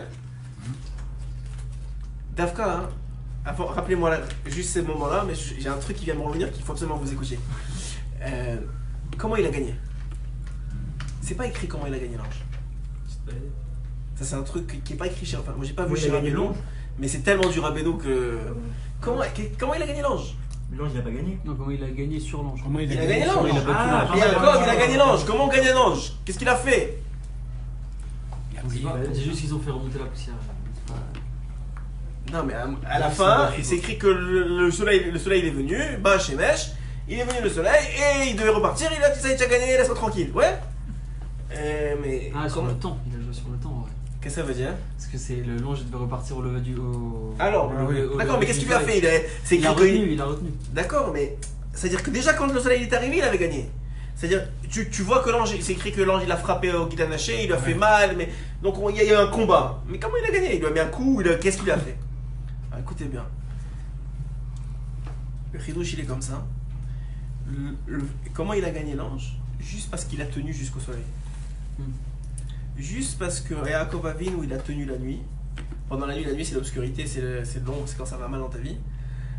C'est vrai, c'est ça la nuit. C'est ça dans ma Seret Psachim. C'est écrit à Or. Quand c'est écrit, la première Mishnah. C'est écrit là-bas, ça s'appelle la chaîne sanguinée or. On appelle un aveugle en hébreu dans la chaîne de la Torah quelqu'un qui a plein de lumière. Ouais, comme ça veut dire que c'est pour pas dire un aveugle, on dit quelqu'un qui a plein de lumière. Alors le or là-bas c'est écrit or Sheraba Asar, la lumière du 14e jour. Alors la Gemara demande est-ce que on a fait l'allumage des bougies Bodkim et Chametz Veoraner? Est-ce qu'on vérifie le Chametz à la lumière? C'est la lumière de quoi? C'est le soir ou c'est la journée? Alors là-bas, la Gemara, elle fait toute une maskana, c'est 2 pages de Gemara pour dire que c'était la nuit, c'est comme on fait aujourd'hui. Mais tout le Inyan, il est que la lumière c'est l'obscurité spirituelle. Ok? Alors, c'était quoi le gain comment il a gagné? Juste parce qu'il a tenu bon. C'est-à-dire qu'un homme, comment il gagne? Juste parce qu'il tient bon. Si s'écrase pas, à la fin de la journée, Mashiach il va gagner. Il faut juste pas t'écraser. Tant que tu tiens bon, ça va. Alors on continue. Il arrive l'ange. Il lui demande une autre question. Il lui dit maintenant tu vas me bénir. Et Yaakov, il connaît les anges. Il sait qu'un ange, il ne peut pas faire 2 missions. Comment il peut lui demander une deuxième mission? Il sait très bien, un ange ne peut pas faire 2 missions. Donc comment ça se fait qu'il lui demande une deuxième mission? Il dit bénis-moi. Et il lui dit c'est quoi ton nom? C'est Yaakov? Non, ce sera plus Yaakov, c'est Israël. Alors explique Rabbeinu Bechai quelque chose d'incroyable. Il n'a pas demandé une deuxième mission. Il n'a pas demandé une mission. Parce que qu'est-ce qu'il lui a dit? Il lui a dit, tu sais quoi ton nom? Il lui a dit, c'est Yaakov. Il lui a dit, alors, en vérité, non, c'est pas Yaakov ton nom. C'est Israël. C'était pas une bénédiction, c'était une reconnaissance. C'est-à-dire, tu sais, le Israël qu'on loue Hachem depuis la création du monde, c'est toi. C'est toi, Israël. Ça veut dire que moi, je te reconnais. Et la preuve, c'est quoi? C'est que après ça, Hachem, il a quand même dit, tu t'appelleras plus Yaakov, mais je sais, c'est l'ange qui me l'a dit. Non, lui, c'est un ange, c'est un sous-fifre. Moi, je te le dis maintenant, que c'est toi, Israël. Ça veut dire que c'est le prototype parfait de tout ce qui va sortir de toi maintenant, les 12 tribus, nous tous. On vient de Yaakov Avinu, c'est-à-dire le prototype parfait de l'équilibre entre le chesed et la gvura, enfin tout le principe. Donc ça marche. Donc maintenant, quand un homme il arrive dans ce monde, il a un but. Donc il a un but, c'est de faire les mitzvot, la Torah, tout ça. Très bien. Mais c'est pas ça son but. Le but d'un homme, c'est pas de faire Torah ou mitzvot. Normalement, vous devez prendre des chips et les jeter. Ouais. Non, bien sûr que c'est faire Torah ou mitzvot. Mais le problème, il est, et ça c'est, je pense qu'on le découvre, surtout pour les gens qui étaient religieux avant Rabbeinu, quand tu arrives chez Rabbeinu. Le problème, il est que si tu comprends que le but c'est Torah ou Mitzvot, alors tu as perdu beaucoup du sens des Torah ou Mitzvot. Parce que Torah ou Mitzvot, c'est pas un but. Oui. Torah ou Mitzvot, c'est un moyen. C'est pas un but. Quelqu'un qui m'a mis les téphilines, il a dit c'est bon, j'ai atteint le but, il n'a rien compris aux téphilines. Les téphilines, c'est un moyen pour trouver une porte de connexion avec Hachem. Shabbat, c'est un moyen pour trouver une autre porte de connexion avec Hachem. Yid Bodedout, c'est un moyen pour trouver une autre porte de connexion avec Hachem. Ce shiur, c'est un moyen pour trouver une autre porte de connexion avec Hachem. Ma femme, c'est un moyen pour trouver une autre porte de connexion avec Hachem. Mes enfants, c'est un moyen pour trouver une autre porte de connexion avec Hachem. Mon travail, c'est un moyen pour trouver une autre porte de connexion avec Hachem. Pourquoi? Parce que c'est quoi ton Olam Haba? C'est toutes les portes de connexion que tu vas avoir trouvées. C'est ça ton Olam Haba. Donc mets tes téphilines. Et tes téphilines, ce sera jamais les mêmes. Jamais. Ça peut pas être les mêmes. Parce que toi et moi, on n'est pas les mêmes. C'est pour ça qu'il dit Rabbeinu Akadosh dans l'écoute morale que j'ai fait Rosh Hashanah, dans le Kouf Peret que j'adore. Je fais tout le Rosh Hashanah, je fais le Kouf Peret. Celui qui l'a déjà lu, il est magnifique. D'ailleurs, il est très bon de le lire sur la tombe de Rabbeinu. Qui dit sur les Avedot. Il faut y aller. Il dit que, il faut y aller. Ouais. Mais tu vas y venir, t'inquiète pas, tout le monde va venir. Moi j'ai fait 101 fois. Oui, c'est lui, moi aussi, mais il vous a fait ça, moi aussi j'ai fait ça mon père. Je l'ai pris 24 heures, jamais. Hein, quoi? Non, vas-y, C'est bon, on va y aller avec ça prend 3. Tu l'as fait 101 fois, moi aussi j'ai fait. Moi je l'ai fait la première fois que j'étais avec ma femme, je l'ai fait 101 fois, elle et moi. Moi c'est il y a 2 ans, c'est toi qui nous l'avais dit en Shiwar. Tu l'as fait 101 fois? Et Motse Rosh Hashanah avec un pote, on s'est chauffé. On partait 4 heures après, genre. Non, c'est très Hein? Si tu repars, tu On va s'organiser. Il faut que tu viennes à Rosh Hashanah. m'attacher. Ça c'est les mal à col. Hein? Il y a trop de monde, arrête. Mon père il a été dans l'année, il va pas Rosh Non, Hashanah. non, mais parce que vous n'avez pas été à Rosh Hashanah, vous savez pas Il y c'est a quoi. trop de monde. Mais c'est pas une question de Ah, trop de monde. Tu sais pas où tu es. Non, bon, Hachem, c'est comme le Betamikdash. Il y a de la place pour tout le monde. Il y a des hôtels, non, en veux-tu en voilà, il y a du confort, il y a tout. Tu vois, on a l'impression d'être tout seul au monde. Quand tu es chez lui, tu as l'impression d'être tout seul au monde. Pourquoi? Parce qu'il tient une sorte de focus comme ça. Bon, ça c'est un autre sujet. Mais on en discutera hors caméra si vous voulez. Alors, on disait, qu'est-ce qu'on disait? Kouf Pechet. Kouf Pechet. Alors là-bas, il dit qu'un homme, il a des pertes. Et que ces pertes-là, elles sont chez le tzaddik. Et que quand il vient venir chez le tzaddik, alors il va lui donner ses pertes. Il va lui donner ce qu'il a perdu. Qu'est-ce qu'il a perdu? Il rapporte Hein? Vas-y, dis-moi qu'est-ce qui vient de t'allumer là? Non, c'est un kiff. Ah ouais, alors il dit quoi? Il dit que. C'est vrai que c'est un kiff, moi j'adore cette écoute morale. Alors qu'est-ce que ça veut dire? Ça veut dire que moi et toi, on n'a pas les mêmes pertes. Pourtant, on a les mêmes mitzvot. Mais les connexions des mitzvot, c'est pas les mêmes. Hachem, il cherche que tu fasses la mitzvah de tes feelings comme ça parce qu'il a besoin que tu trouves cette porte, parce que tu as besoin de telle perte à faire. Et moi, j'ai une autre perte qui n'a rien à voir avec la tienne. Donc maintenant, moi, j'ai un dossier qui est complètement différent. Et peut-être que, plus que ça, peut-être que ma connexion à travers les feelings, je l'ai déjà réussi dans une autre vie. Mais par contre, la connexion avec ma femme, j'ai pas réussi. J'arrive pas à comprendre ça. Alors dites-moi. Les connexions, là, je comprends pas. Alors, vas-y. Moi, tu veux que je te dise un truc? Non, une seconde. Une seconde. On y va une étape à la fois. Quand votre femme, elle vous parle, qui vous voyez? Votre femme ou Dieu? Ma femme, je vois ma femme. Alors vous avez un problème encore. Pourquoi?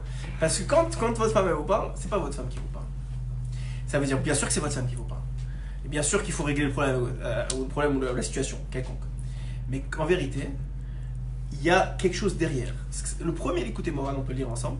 Le premier écoute de Rabbeinu, il dit comme ça. Da, qui ish à Israéli, tout homme d'Israël. Donc on parle d'Israël, on vient de parler d'Israël. C'est pas pour rien. J'avais même pas prévu de faire votre vidéo, mais c'est pas pour rien. On a défini c'est quoi Israël. Qui ish à Israéli, tsarir, il a besoin. Ouais. Tamid, toujours. L'istakel be'asechel shel kol davar. De regarder l'intelligence qu'il y a dans chaque chose. Ça veut dire quoi l'intelligence? Il y a de l'intelligence dans cette eau-là. C'est de l'eau, qu'est-ce qu'il y a? Alors un homme, il boit. Ouais, j'ai soif, je bois. Non, mon grand. Pourquoi tu as soif? Et pourquoi ça suffit? Et pourquoi tu as trouvé cette eau-là et pas une autre? Et pourquoi Hachem il t'a amené dans telle situation? Et pourquoi ta femme elle te dit ça? Trop compliqué tout ça. Mais c'est la réalité. Trop compliqué. Mais je suis d'accord, ça fait mal, comme toi tout. Au début ça fait mal. Mais vous allez voir qu'après il y a un plaisir incroyable de comprendre pourquoi ta femme elle crie. Et que tu comprends que ça n'a rien à voir, parce que c'est quoi qui nous énerve? C'est qu'on se dit mais elle est folle. Ouais. Pourquoi elle crie? Elle crie pour rien. Et c'est vrai, Ouais. si tu prends la logique des choses, c'est pour rien. Parce que la même chose hier, elle n'a fait pas crier. Et aujourd'hui, ça l'a fait crier. Non mais c'est sérieux, c'est tout le monde la même chose. Tout le monde c'est la même chose. Que chaque situation, tu as le temps de l'analyser. Non, Alors, Il a non, pas- il a pas dit j'ai pas dit que j'ai le T'arrives à temps. faire. J'ai dit que maintenant il y a une situation. Deux solutions. Soit je rentre dans la folie et je lui dis mais t'es folle, mais qu'est-ce que tu racontes, mais c'est n'importe quoi. Soit tu écoutes, Et tu acceptes, Mhm. tu fais ce qu'elle te dit, je sais pas, elle s'énerve pour quelque chose, tu le d'accord. fais, y a pas de problème. Et après t'entends des doutes de 1 heure que t'as le soir, qu'elle sait que c'est comme Mitra Ravit, elle sait que c'est ton moment privilégié, que tu vas. Elle sait, tu as déjà fait ça, et elle a compris que c'est important pour toi. Alors là, tu vas dire à Hachem, écoute, maintenant on est entre toi et moi. Dis-lui qu'elle arrête de me saouler. Non. Après, à part ça, c'est la fin de la début. Premièrement, maintenant entre toi et moi, Hachem. Ce qu'elle a dit là, ça fait pas de sens. Ok? Hier, avant-hier, c'était la même chose, elle s'est pas énervée. Aujourd'hui, elle s'est énervée. Il y a quelque chose que tu veux me dire. D'accord. Il y a quelque chose qui va pas. Donc moi, je comprends pas parce que je suis bête. Donc soit tu me dis clairement, soit elle va commencer à se réénerver toutes les semaines, ça va être énervant pour tout le monde. Donc viens, on fait un deal, toi et moi. Moi, je fais tchouva, je sais pas sur quoi. Montre-moi quoi faire. Montre-moi qu'est-ce qui se passe. Qu'est-ce que ça veut dire qu'elle a fait ça? Parce que c'est sûr que c'est pas la logique. C'est pas logique qu'elle s'est énervée pour une tomate. C'est pas possible. Ouais. Ça fait pas de sens que j'ai acheté cette tomate là, cette tomate là, et elle s'est énervée contre moi. Je dirais ok. Et ma femme elle est pas folle. Je l'ai mariée, et elle est intelligente, des fois plus que moi. Donc ça veut dire qu'il y a quelque chose qui va pas. D'accord. Donc tu veux me dire quelque chose. Alors viens, on est plus clair. J'ai compris que tu veux me dire quelque chose. J'ai fait un truc, il fallait que je fasse une capara, mais montre-moi. Et vous allez voir qu'au fur et à mesure vous allez parler avec Hachem, ça va s'ouvrir. Vous allez voir. Vous allez voir qu'est-ce qu'il veut vous dire. Vous allez voir ce qu'il veut vous dire. Et c'est vrai, même jusqu'à l'eau. Rabbeinu était capable il a dit à un de ses élèves, tu dois parler à ton cœur. Et l'élève, il a tellement parlé à son cœur qu'il était capable de l'arrêter. Il parlait à son cœur, il disait arrête-toi, il s'arrêtait quelques secondes et il reprenait. Mais c'est pas des blagues, on a de la fantaisie. Bien sûr qu'on n'est pas au niveau. Mais je vous dis, non, il y a des choses, il y a des bombes. Un enfant qui te manque de respect, ouais. Soit tu le claques et ça finit là, c'est possible, il faut aussi l'éduquer, c'est possible. Mais Hachem, c'est un bon enfant. C'est quelque chose qui va pas dans l'histoire. Qu'est-ce que tu veux me dire? Alors soit tu veux pas entendre, ça, c'est ce qui est la majorité d'entre nous parce que ça fait mal d'entendre, parce que c'est une remise en question permanente. Soit non, tu veux entendre quelque chose derrière. et tu vas voir que si tu veux entendre Hachem, il te parle. C'est ça le roi Hakodesh, c'est de tout comprendre. C'est ça, Non, Roi Hakodesh, c'est encore une autre histoire. Non, je sais Ça pas, s'appelle peut-être juste que la c'est- Hakodesh. peut-être que c'est- Roi Hakodesh, Non, mais on ça a- veut dire que quand par exemple on va se disputer avec notre femme, ou on va crier sur nos enfants, ou au travail, Ça marche pas. Hein. tu vas pas comprendre pourquoi. Parce que ça demande fait pas de quelque chose, logique, ça fait pas de etc. logique, ouais. Voilà, il y a des choses pas logiques, c'est-à-dire qu'automatiquement, c'est-à-dire que c'est moi qui dois régler un problème avec Akadosh Baruch Hu. C'est sûr. Pas avec Kadosh Baruch Hu, peut-être avec ta femme, peut-être dans le travers vol, de peut-être la n'importe Kadosh quoi. Baruch Hu. Je sais pas moi, ça veut dire, il y a Hachem qui te Non, parle. d'accord. Alors Rabbeinu il dit ce monde-ci, pourquoi c'est ça qui va te faire devenir un Kelinae? C'est parce que c'est un moyen de communication. Mais si toi t'as mis la radio à fond et tu veux rien écouter, tu vas arriver à 120 ans, tu auras fait tes filines, mitzvot et tout ce que tu veux, et Hachem il va te dire, mais mon grand, moi c'est très bien, bravo, c'est très bien ce que tu as fait, il n'y a pas de problème. Tiens, voilà Maba, il y a des mitzvot dedans, mais tu peux pas y rentrer. Mais comment je peux pas y rentrer? Ben non mon grand, parce que pour y rentrer, il faut être quelqu'un de bien. Et t'es pas devenu quelqu'un de bien. Ah mais comment je suis pas devenu quelqu'un de bien? Ben oui, pas toi, hein. Mais tu volais tes clients. J'ai pas essayé de te dire d'arrêter, mais tu voulais pas entendre. Tu traitais mal ta femme, j'ai pas essayé de t'arrêter, mais tu veux pas entendre. Tu étais égoïste. J'ai envoyé tes enfants, j'ai envoyé celui-là, mais t'as pas voulu entendre. Je dis pas que on est pas pire que je vous décrirais ça ici là, mais on s'entend, on a chacun nos problèmes. Tu crois qu'Hachem il a que ça à faire que de faire des problèmes dans les couples? Sérieusement? Ok, tu peux dire c'est ma faute, mais combien je vais dire c'est ma faute? C'est-à-dire combien ok, cette semaine c'était rangé chez Josette, la semaine prochaine, moi je donne un exemple bête un peu, mais c'est-à-dire cette semaine c'était ça, après ça se finit jamais en vérité. Donc il y a un shoresh, il y a une Mais source. ça veut dire qu'à chaque fois, par exemple, tu vas te disputer avec quelqu'un, c'est-à-dire qu'en fait, c'est toi qui dois te remettre en question. 100%. Rabbeinu Par il dit dans rapport à l'écoute quelque moralé, chose. écoute ça, l'écoute moralé, la vérité c'est. Moi j'aime lire Rabbeinu parce que d'abord il y a du or dans ses paroles, mais même si c'est juste des petites phrases, regarde ce qu'il dit dans l'écoute moralé.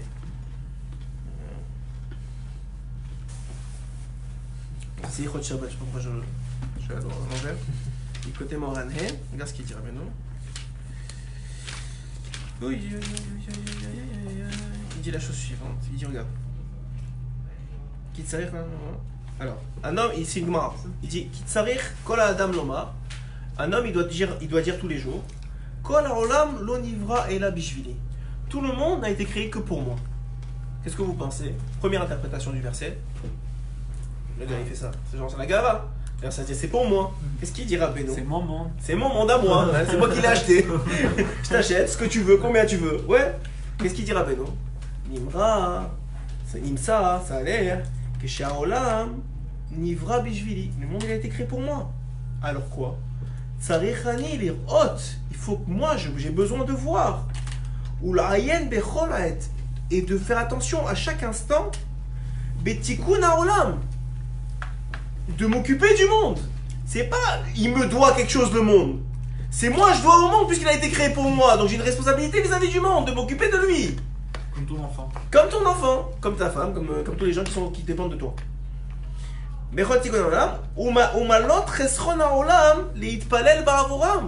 Et de remplir les manques du monde en priant pour lui.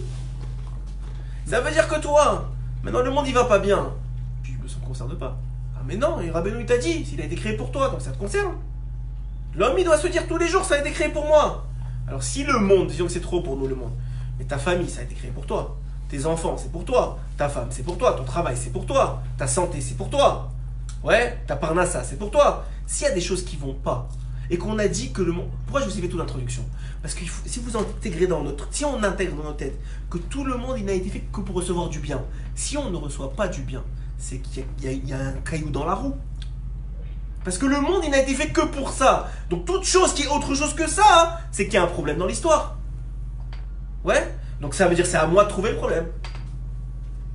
Donc ça peut être mon égoïsme, ça peut être mon manque d'humanité, ça peut être mon avarice, ça peut être ma colère, ça peut être ce que tu veux.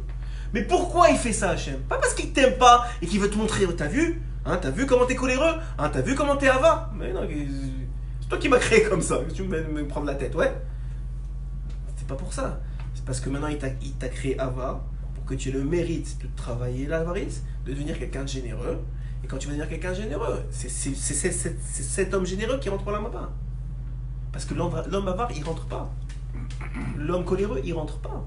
Ah, il a des tonnes de bisous. Il a le Shabbat, il a la cache-croûte, il a tout là-bas. Il attend. C'est des mondes incroyables, c'est des palais. Ouais, mais je peux pas rentrer dans la mapa. Je peux pas y rentrer.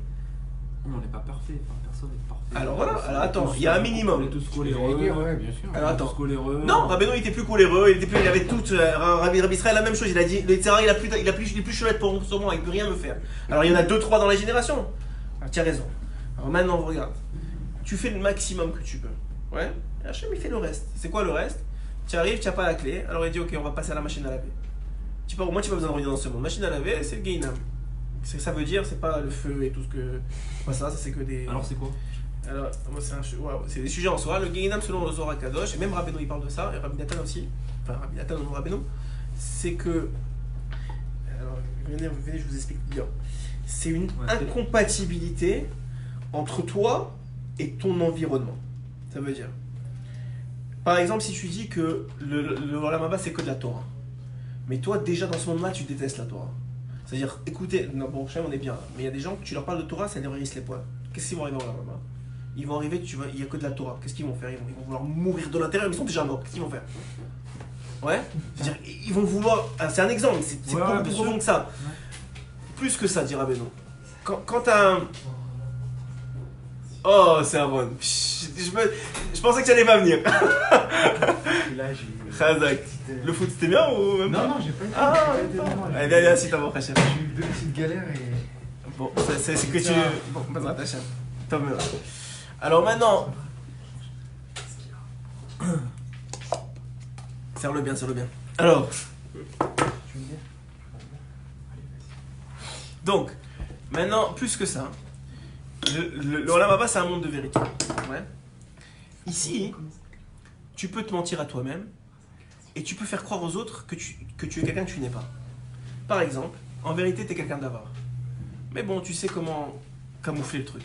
Ouais, tu offres un petit cadeau à ta femme, tu achètes à la synagogue. On croit que t'es généreux, mais en réalité t'es comme ça. T'es une barre. Ouais, t'es une barre. Ouais, t'es une barre. Qu'est-ce qui se passe? Ici, vu que tu arrives à camoufler, comme Esav, qu'est-ce qu'il faisait? C'était un rachat gamour. Mais puisqu'il arrivait à camoufler à son père que peut-être il était quelqu'un de bien, il a jamais changé. Mais comment c'est que Yaakov, il a pas vu que Esav, Que Yitzhak, c'est une autre c'est un autre sujet, je t'enverrai le chiot, mais c'est un 1 heure de chiot. Mais Rabbi Nathan il explique pourquoi. Mais c'est un Likutei qui est dans Likutei sur les parachutes, tu verras là-bas, il y a un super. Il y avait le roi Hakodesh, Yitzhak. Oui, mais le roi Hakodesh c'est sélectif, c'est Hachem qui donne, donc il donne ce qu'il veut. Ok. C'est pas. Le roi Hakodesh ça veut pas dire que tu es Dieu. Ça veut dire que tu as une compréhension plus intelligente que les autres. Ouais. Maintenant, reprenons le Inyan. Donc là maintenant, qu'est-ce qui se passe dans ce monde-ci? Tu peux te cacher. Mais dans le monde futur, tout est vrai. Donc maintenant, toi, tu te vois comme Tsan dans le monde futur. T'as envie. C'est ça ton Gehinam. C'est ça ton Gehinam. C'est que tu te vois radin. Et tu vois les autres autour de toi qui kiffent et toi tu peux pas kiffer. Et tu veux passer à la machine en vrai, il demande. Il demande, il dit je t'en supplie. Alors il te dit ok, alors vas-y, c'est ça ta machine. C'est que tu réalises combien. Mais ça c'est seulement. Ça c'est seulement si c'est pas si grave que ça. On va tous passer au Gehinam. Non, pas tous, bon, peut-être. Enfin, Espérons que non. En tout cas, très peu de temps et avec l'aide de Rabbeinu très vite. C'est qu'à réparer. oui, c'est ça, c'est ce que je veux Non, mais dire. ça, Faut être- Enfin, c'est pas que je veux dire qu'il faut être réaliste, mais D'accord. quand même. Qu'est-ce que allez-y. Je pense que, en fait, ce qu'il dit, c'est que ces choses-là, c'est pas le plus grave. Il y a des gens qui ont des choses. Ouais, qui ont des problèmes psychologiques très époussés. Je veux dire, allez-nous, c'est pas. C'est des choses. Quelqu'un, tu sais que Rabbeinu il dit qu'on peut pas avoir de kafsrout sur les homosexuels. Il y a deux, et dans Sefer Hamidot, il y a deux types de personnes que tu peux avoir de kafsrout. Un, c'est les homosexuels. On peut pas. On peut pas, on devrait pas. Il faudrait voir dans le Lachon, mais il me semble qu'on devrait pas avoir de kafsrout sur les homosexuels. Et pourquoi? Il y en a qui sont nés comme ça.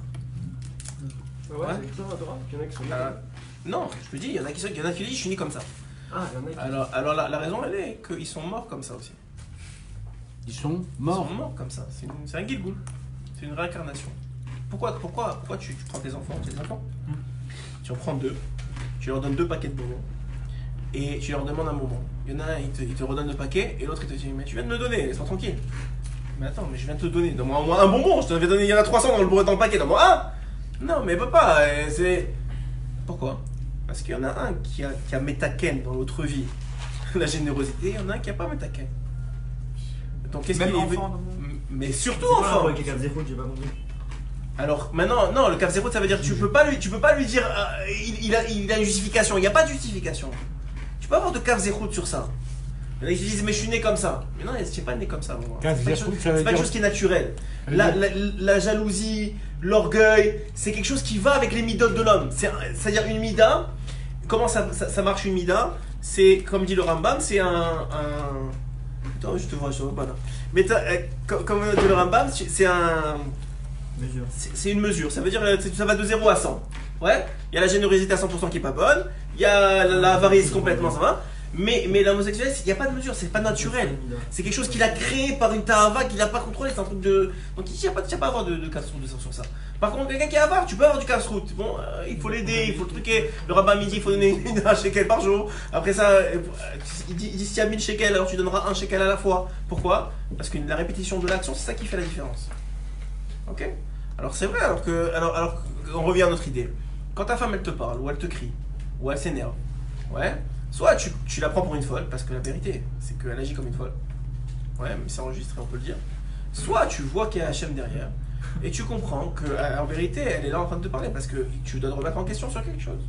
Ok? Ça fait du sens. Maintenant, ce qu'il dit Rabbeinu sur le Olam, c'est qu'on a une responsabilité vis-à-vis du monde, de prier pour lui, de s'occuper de lui, parce que nous, on fait partie de ce monde-là. Qu'est-ce qui rentre dans le Olam Haba? C'est toi. Tes mitzvot, c'est ce que tu profites dans l'Olam Haba.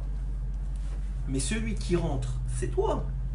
Donc qu'est-ce qu'il a fait? Hachem, il a créé un monde pour te parfaire à toi. On a dit que au début du débat, on a dit que pourquoi Hachem il a créé le monde? Pourquoi Hachem il a créé le monde? Bonne question. Tu écouteras le cours depuis le début. Pourquoi Hachem il a créé le monde? Il a créé le monde pour donner. Ouais. Pour donner son bien, pour donner de lui-même. Alors pourquoi nous on est dans le monde? Pour pouvoir recevoir le bien, on a dit. Très bien. Pourquoi? Mais on vient d'expliquer. Parce que l'éternité, c'est moi. C'est ça mon éternité. C'est mon éternité, c'est moi. Donc quelqu'un qui croit, et c'est ce que j'ai dit, ce qu'on fait des erreurs, ce que tous les religieux font comme erreur avant de connaître Rabbeinu, parce qu'on est depuis 2000 ans en exil, c'est que la Torah et les mitzvot, c'est une finalité, c'est pas une finalité. C'est un moyen d'ouvrir des portes de communication avec Akadosh Baruch Hu qui va me permettre de me changer moi. Mon Olam Haba, c'est du profit de la lumière d'Hachem. Celui qui profite, c'est moi. Tant et aussi longtemps que je ne suis pas suffisamment propre pour profiter, je ne peux pas rentrer. Rabbeinu, il dit, dans l'Olam Haba, ça ressemble à un jardin, à un Gan Eden, un Gan. Ça se ressemble à des arbres, à des fruits, etc. Et il dit, il y a des âmes qui sont à la porte du Gan. Et elles attendent. Et si le tzaddik qui veut aller le chercher et les ramener, il a peur de sortir parce qu'il n'est pas sûr de rentrer. Donc qu'est-ce qu'il a créé Hachem? Il a créé un Baal Hasadeh, dit Rabbeinu. C'est qui Baal Hasadeh? C'est le maître du champ. C'est lui qui s'occupe de tout dans le champ et aussi de faire rentrer ceux qui sont dehors, nous là, qu'on attend depuis des années. Ouais. Et c'est qui ça? C'est Rabbeinu Kadosh. C'est lui le Baal Hasadeh. Il le dit pas, mais c'est évident que c'est lui le Baal Hasadeh. C'est lui le Baal Hasadeh, il s'occupe de métaken les âmes de chacun pour qu'elles puissent retrouver leur place. Parce que tu as ta place, tu nais avec ta place. Une fois que tu as été créé par Hachem, puisque le but d'Hachem c'est de te donner du bien, il t'a déjà réservé, tu as une place. Tu viens, quand l'Israël est Shlem Chelek Leolam Haba, tout le monde a une part. Ah, la question elle est alors quoi? Moi j'ai ma part, mais pourquoi j'y suis pas? Parce que tu peux pas y rentrer mon grand. Tu peux pas profiter. C'est comme si je te dis maintenant, viens, tu sais, des fois, vous aimez, dans les plages séparées, vous aimez être au soleil. Ouais. Vous profitez. Faut vous regarder là. Ok. Dans les plages séparées. Non, je vois pas ce que tu veux. Non, moi non plus. Alors, dans les plages séparées, vous aimez être au soleil. Ouais. Maintenant, pourquoi? Parce que le soleil, c'est super. C'est un bon kiff. Tu te sens bien, c'est chaleureux, c'est bien. Ça te caresse la joue. Ouais, tout ce que tu veux, ouais, bien. Maintenant, viens, je te prends toi. On a dit le soleil c'est super. Viens, je te prends toi et je te ramène à quelques kilomètres du soleil. Qu'est-ce que tu fais? Tu brûles. C'est la même chose, il dit Rabbeinu. Pourquoi est-ce que Hachem, il peut pas te donner ton Olam Haba? Parce que si tu rentres, tu brûles. Parce que tu n'as pas les écrans suffisants de Midot Tovot qui vont te permettre de supporter la lumière. Donc ça veut dire qu'au final il le fait pour notre bien? Mais 100%. Qu'est-ce qu'on a dit depuis le début? C'est que tout ce qu'on a dit depuis le début, c'est que tout ça, tout le mal qu'on croit, c'est pour notre bien. C'est qu'à la fin, quand ma chérie va dire, on va dire merci. Notre pinou, notre bouche, elle va pas pouvoir s'empêcher de rigoler tellement ça va être. Mais comment j'ai pas vu que là c'était pour moi et là c'était pour moi, et quand ma femme m'a dit ça c'était pour mon petit coude et mon père il m'a dit ça c'est pour moi et quand il m'a remis en question c'est pour moi et ça c'est pour moi. Et si tu le vois et tu le fais pas? Comment tu le vois et tu le fais pas? C'est pas possible. C'est pas possible. Des fois tu sais c'est pas possible, c'est pas possible. Quelqu'un il a 3 millions devant les yeux, il va pas les prendre. C'est pas possible. Non mais des fois tu sais très bien que voilà, t'as fait ça, mais tu sais très bien que tu dois pas faire ça ou tu dois pas suivre ce chemin. Et pourtant tu le fais quand même parce que ton Yetzirah est plus fort. Ok, donc ton Yetzirah est plus fort. Mais tu pries, tu demandes à Hachem de l'aide. Ça prend du temps. C'est pas, tu deviens pas Moshe Rabbeinu en une seconde. Personne ne devient Moshe Rabbeinu. Pourquoi tu as créé ce processus justement, tout ça pour qu'on mérite? Pourquoi le Ramchal il répond. Pourquoi gratuitement? Pourquoi pas gratuitement? Ah très bien, c'est une très bonne question. C'est le Ramchal qui la pose. Dans Messilat Yesharim, introduction de Messilat Yesharim, c'est pour celui qui a lu Messilat Yesharim avant de connaître Rabbeinu. Non, je rigole, vous pouvez venir après aussi. Dans Messilat Yesharim, tu sais, j'ai genre. Non, c'est vrai. Alors, c'est pour toi Yagadano, le Ramchal, il explique comme ça. Il dit simplement que si Hachem, tu as raison, s'il veut nous donner du bien, qu'il nous fasse kiffer direct au Olam Haba. Avec les écrans, avec tout, on kiffe, voilà, on est là au soleil. Avec la bonne distance et le bon kiff. La vie, c'est pas On mérite, mais. Parce que le problème, il est que si t'avais donné ça, tu aurais pas kiffé. Ah, pourquoi? Parce qu'on est des insatisfaits. Non, mais il peut créer écoute, comme ça. Non, alors écoute bien. Il dit parce que l'homme, il aurait eu honte. Il aurait eu honte de ce qu'il a, parce qu'il a rien fait pour. Attends. Alors, toi, tu allais demander, ce que j'ai déjà fait le show au cours, donc je sais c'est quoi la question que tu vas me venir. Alors, dans ce cours-là, sur la honte. Alors, vous allez me demander, mais Hachem, il aurait très bien pu créer l'homme sans la honte. Mais le problème, c'est que Hachem, que l'homme, il a été créé à partir de. L'affaire. Non, de. Adam. La femme. Non, Chelek, mais. Eloka Mimal. Eloka Mimal de Dieu. Ça veut dire que c'est Dieu qui est comme ça. Dieu, il peut pas recevoir, il va avoir honte. Et comme nous, on est une partie de lui, nous aussi, on ne peut qu'avoir honte. Donc la seule façon que ça marche, c'est qu'on travaille, qu'on réussisse et qu'on dise « Ah, mon khélek, je l'ai gagné. Il est à moi. C'est parce que je me suis tué dans ma vie, et j'ai souffert, et j'ai truqué, ça, et j'ai fait des bons choix, et je me suis... et j'ai baissé les yeux quand il fallait baisser les yeux, et voilà, je l'ai eu. » Donc en vérité, c'est la seule façon, parce qu'on est une partie de Dieu, et Dieu, il est comme ça. Kaviachol. Ouais. Il est que, il peut rien se recevoir de personne. Je crois que de base, les Rabbi âmes, Nathan- elles Rabbi avaient Nathan- gratuitement et après elles ont demandé d'avoir un mérite. Et Non, de il base, reste comme ça. au tout début, elles Alors avaient Rabbi gratuitement. Nathan il dit que dans le monde, il y a deux systèmes. Il y a le système du mashpia et le système du mekabel. Dans toute relation, il y a un qui donne et un qui reçoit. C'est vrai, dans les relations de couple, ça intervalle, c'est-à-dire, mais ça veut dire il y a un qui donne et un qui reçoit. Un qui donne et un qui reçoit. Ok? Alors il dit, Rabbi Nathan il pose une question, on écoute à la chôte. Il dit, qu'est-ce que Hachem il reçoit? Hachem il donne, il fait que donner. Et qu'est-ce qu'il reçoit? Rabbi Nathan il répond. Il dit Hachem mekabel tfilot shel Israël. Hachem, il reçoit les tfilot de Ham Israël. Et si tu n'as pas prié, le tsinor il s'ouvre pas. Si tu as prié, le tsinor il s'ouvre. C'est pour ça que Rabbi Nathan il disait, quand, dans les Mitroufa, hein, que vous voyez derrière sûrement, dans les Mitroufa, il écrit à son fils. Et il dit, tu sais mon fils, parce qu'il a, dans une lettre précédente, son fils, les Mitroufa, c'est des lettres que Rabbi Nathan et son fils se sont envoyées. Alors, dans son lettre précédente, il lui dit qu'il a fait la tzedaka. Je pense qu'il avait un seul manteau, et il l'a donné à son voisin parce qu'il n'avait pas, et le fils. Et donc c'est un grand tzaddik, il était postier, hein, mais c'est un grand tzaddik. Et d'ailleurs il est enterré à Tzfat, juste à côté de Rabbi Yosef Karo. Vous connaissez l'histoire de l'enterrement du fils? Elle est incroyable cette histoire. Tu connais l'histoire et il est arrivé à Tzfat à l'âge de 60 ans à peu près, si moi je me rappelle bien. Et pourquoi? Parce qu'il voulait arriver bien avant en Israël, mais Rabbi Nathan il a dit non, jusqu'à 60 ans je ne pars pas parce que ça va être trop difficile pour venir à Oman Rosh Hashanah. Alors, tu vas partir seulement en Israël à 60 ans. Et il est parti à 60 ans, et cette année-là, il est mort. Rabbi Nathan, il avait vu, le roi HaKodesh, que son fils est mort à 60 ans. Donc, il est parti de ce monde, et personne ne connaissait Tzfat. Et qu'est-ce qui se passe? C'est une journée de pluie. Il pleut. Et c'était une journée de pluie. Donc, qu'est-ce qu'ils ont fait? Ils ont pris le corps, et il y avait tellement de pluie, ils ne voyaient rien. Alors, ils ont jeté le corps, et là, il y avait un endroit, ils ont creusé vite, et ils ont dit, demain, on s'en occupe. Ils arrivent le lendemain, ils réalisent qu'il est juste à côté de Rabbi Yosef Karo. Il a la droite de Rabbi Yosef Karo. Mais ils disent, on ne sait même pas c'est qui. Peut-être on a fait un bisayon à Rabbi Yosef Karo. Qu'est-ce qu'on met? On sait que quand celui qui est enterré, il sent les âmes des autres. Ça veut dire il sent la tzidkout ou la richrout de l'autre. La justesse ou la non-justesse de la personne qui est en face de côté de lui. Ils ont commencé à enquêter un peu. Ils ont appris que c'était l'élève, l'enfant, le fils de Rabbi Nathan, qui lui-même avait écrit l'écoute à la chôte. C'est quoi l'écoute à la chôte? C'est les secrets des halachot de Rabbi Yosef Karo. T'imagines comment c'est un tampon d'Akadosh Baruch Hu. Il a dit bon, si c'est comme, ils ont dit si c'est comme ça veut dire c'est Bina Shamayim, ils l'ont laissé là-bas. Le vrai net, c'est qu'il n'y avait plus de place dans le cimetière. Aussi, j'avais pas entendu le plus de place. Ils auraient mis ce gros, ça c'est 200 ans, il était mort 200 ans. Ouais. Il n'y avait plus de place Il y a du plus tout. de temps. Et en réalité, dans la nuit où ils l'ont laissé comme ça, il y a eu un tremblement de terre. En plus, C'est une région sismique, c'est très sismique là-bas, Tzfat et tout. tu vois, j'avais entendu juste une partie de l'histoire. Chazek. Tu vois, donc l'idée elle est quoi? Qu'est-ce qu'on disait? Rappelez-moi. Il a donné son manteau. Ah voilà, il a donné son manteau.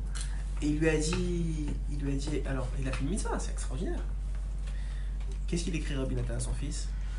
Il lui dit, tu sais mon fils, si tu as prié avant cette mitzvah, je t'envie. Sinon, je t'envie pas. Mais c'est une mitzvah, il va avoir la mappa. Il a un sahar. Il dit non. Si tu as prié pour, ça veut dire que cette mitzvah-là, tu l'as gagnée. Tu as reçu quelque chose. C'est toi qui l'as créée. C'est toi qui l'as. C'est grâce. Tu as une part dedans. Sinon, c'est Hachem, il te l'a donné. Bon, il te l'a donné. C'est bien. Je prends tant qu'on veut.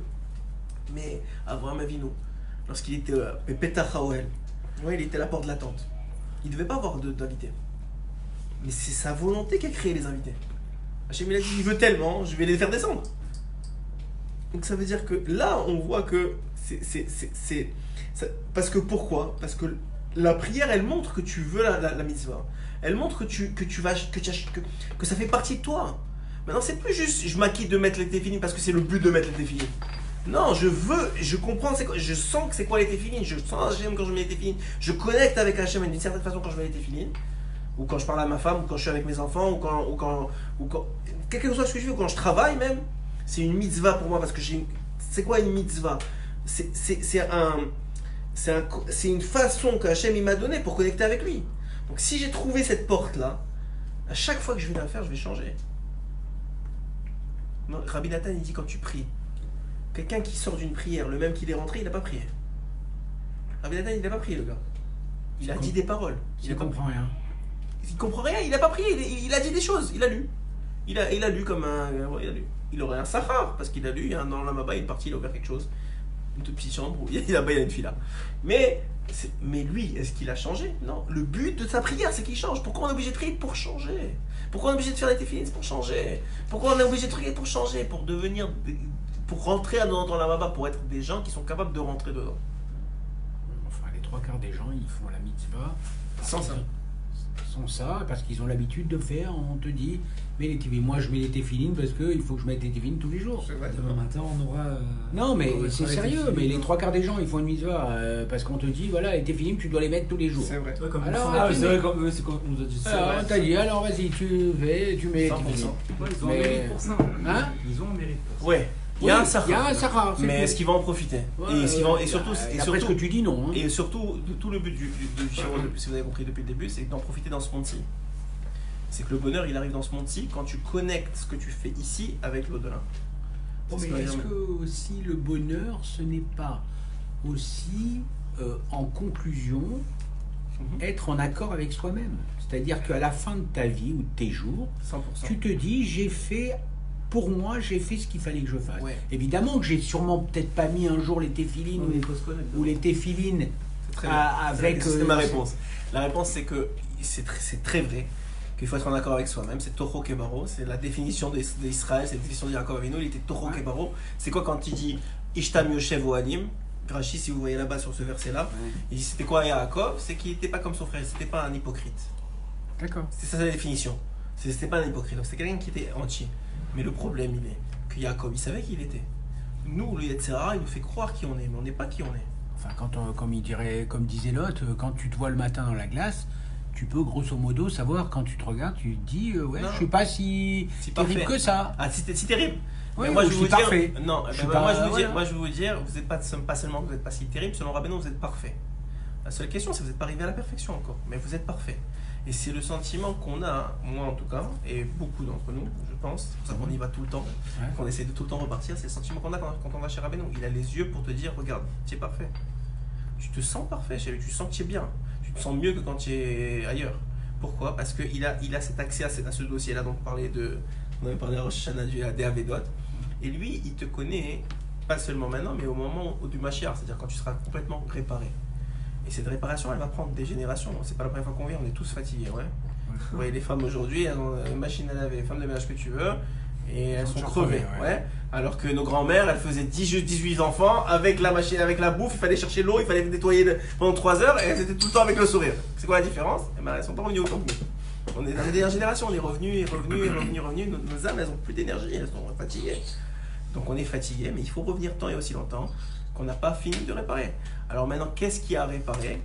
Je vais vous donner un exemple. C'est un exemple du Harizal. Après, avec ça, on va finir parce que je pense qu'il va en s'arrêter là. Mais je vais vous donner un exemple. Il y a un homme c'était Hanouka il y a une semaine, ouais.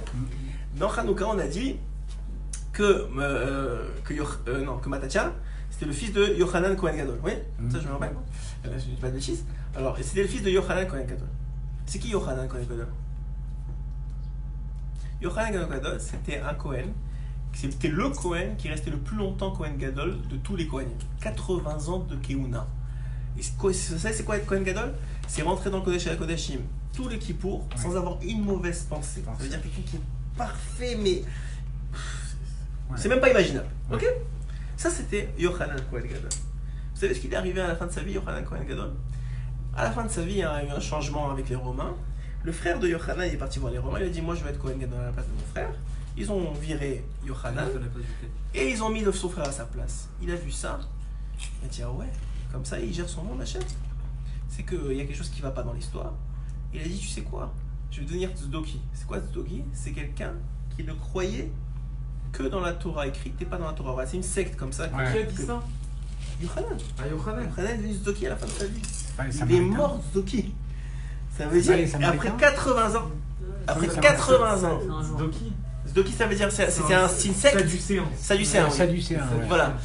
C'est une secte dans le peuple Il y en a juif. encore, hein, il y a aujourd'hui. Ouais, bon, ouais, Ah, mais c'est rien. Sadduc et Ouais. Baïtos. Alors, c'est une secte dans le peuple juif qui a été toujours combattue par les grands Talmidei Chachamim et les Tanaïm de toutes les époques, enfin tous les grands des époques, parce qu'ils croyaient seulement dans la Torah écrite, Écrit, c'est pas mais la Torah, mais ils te disaient, ouais, les téphilines, il faut les mettre ici, il faut pas les mettre là, le tzitzit, il faut l'approcher, il faut le voir, mais pas le mettre sur soi, enfin, Ouais. comprenez rien, quoi. Ouais, ça veut dire. Et un jour, quelqu'un lui a dit, mais les téphilines, ok, d'accord, tu veux les mettre là. Mais il n'y a pas écrit dans la Torah écrite qu'ils doivent être carrés, ronds et quel parachute faut mettre, comment tu sais, toi? Il savent pas quoi répondre. Mais bon, c'est un peu stupide comme histoire. D'accord. Mais en tout cas, on va dire qu'il est devenu ça. Donc il a tout renié. Il est revenu. Alors la Gemara explique, elle pose la question, comment c'est possible une telle chose, quelqu'un qui Ouais. est tellement sérieux. Alors elle dit qu'il a mangé un korban qui était taref, ça lui a rentré une neshama qui était bizarre, et bon, il y a plein d'explications. Mais en tout cas, c'est comme ça que c'est arrivé.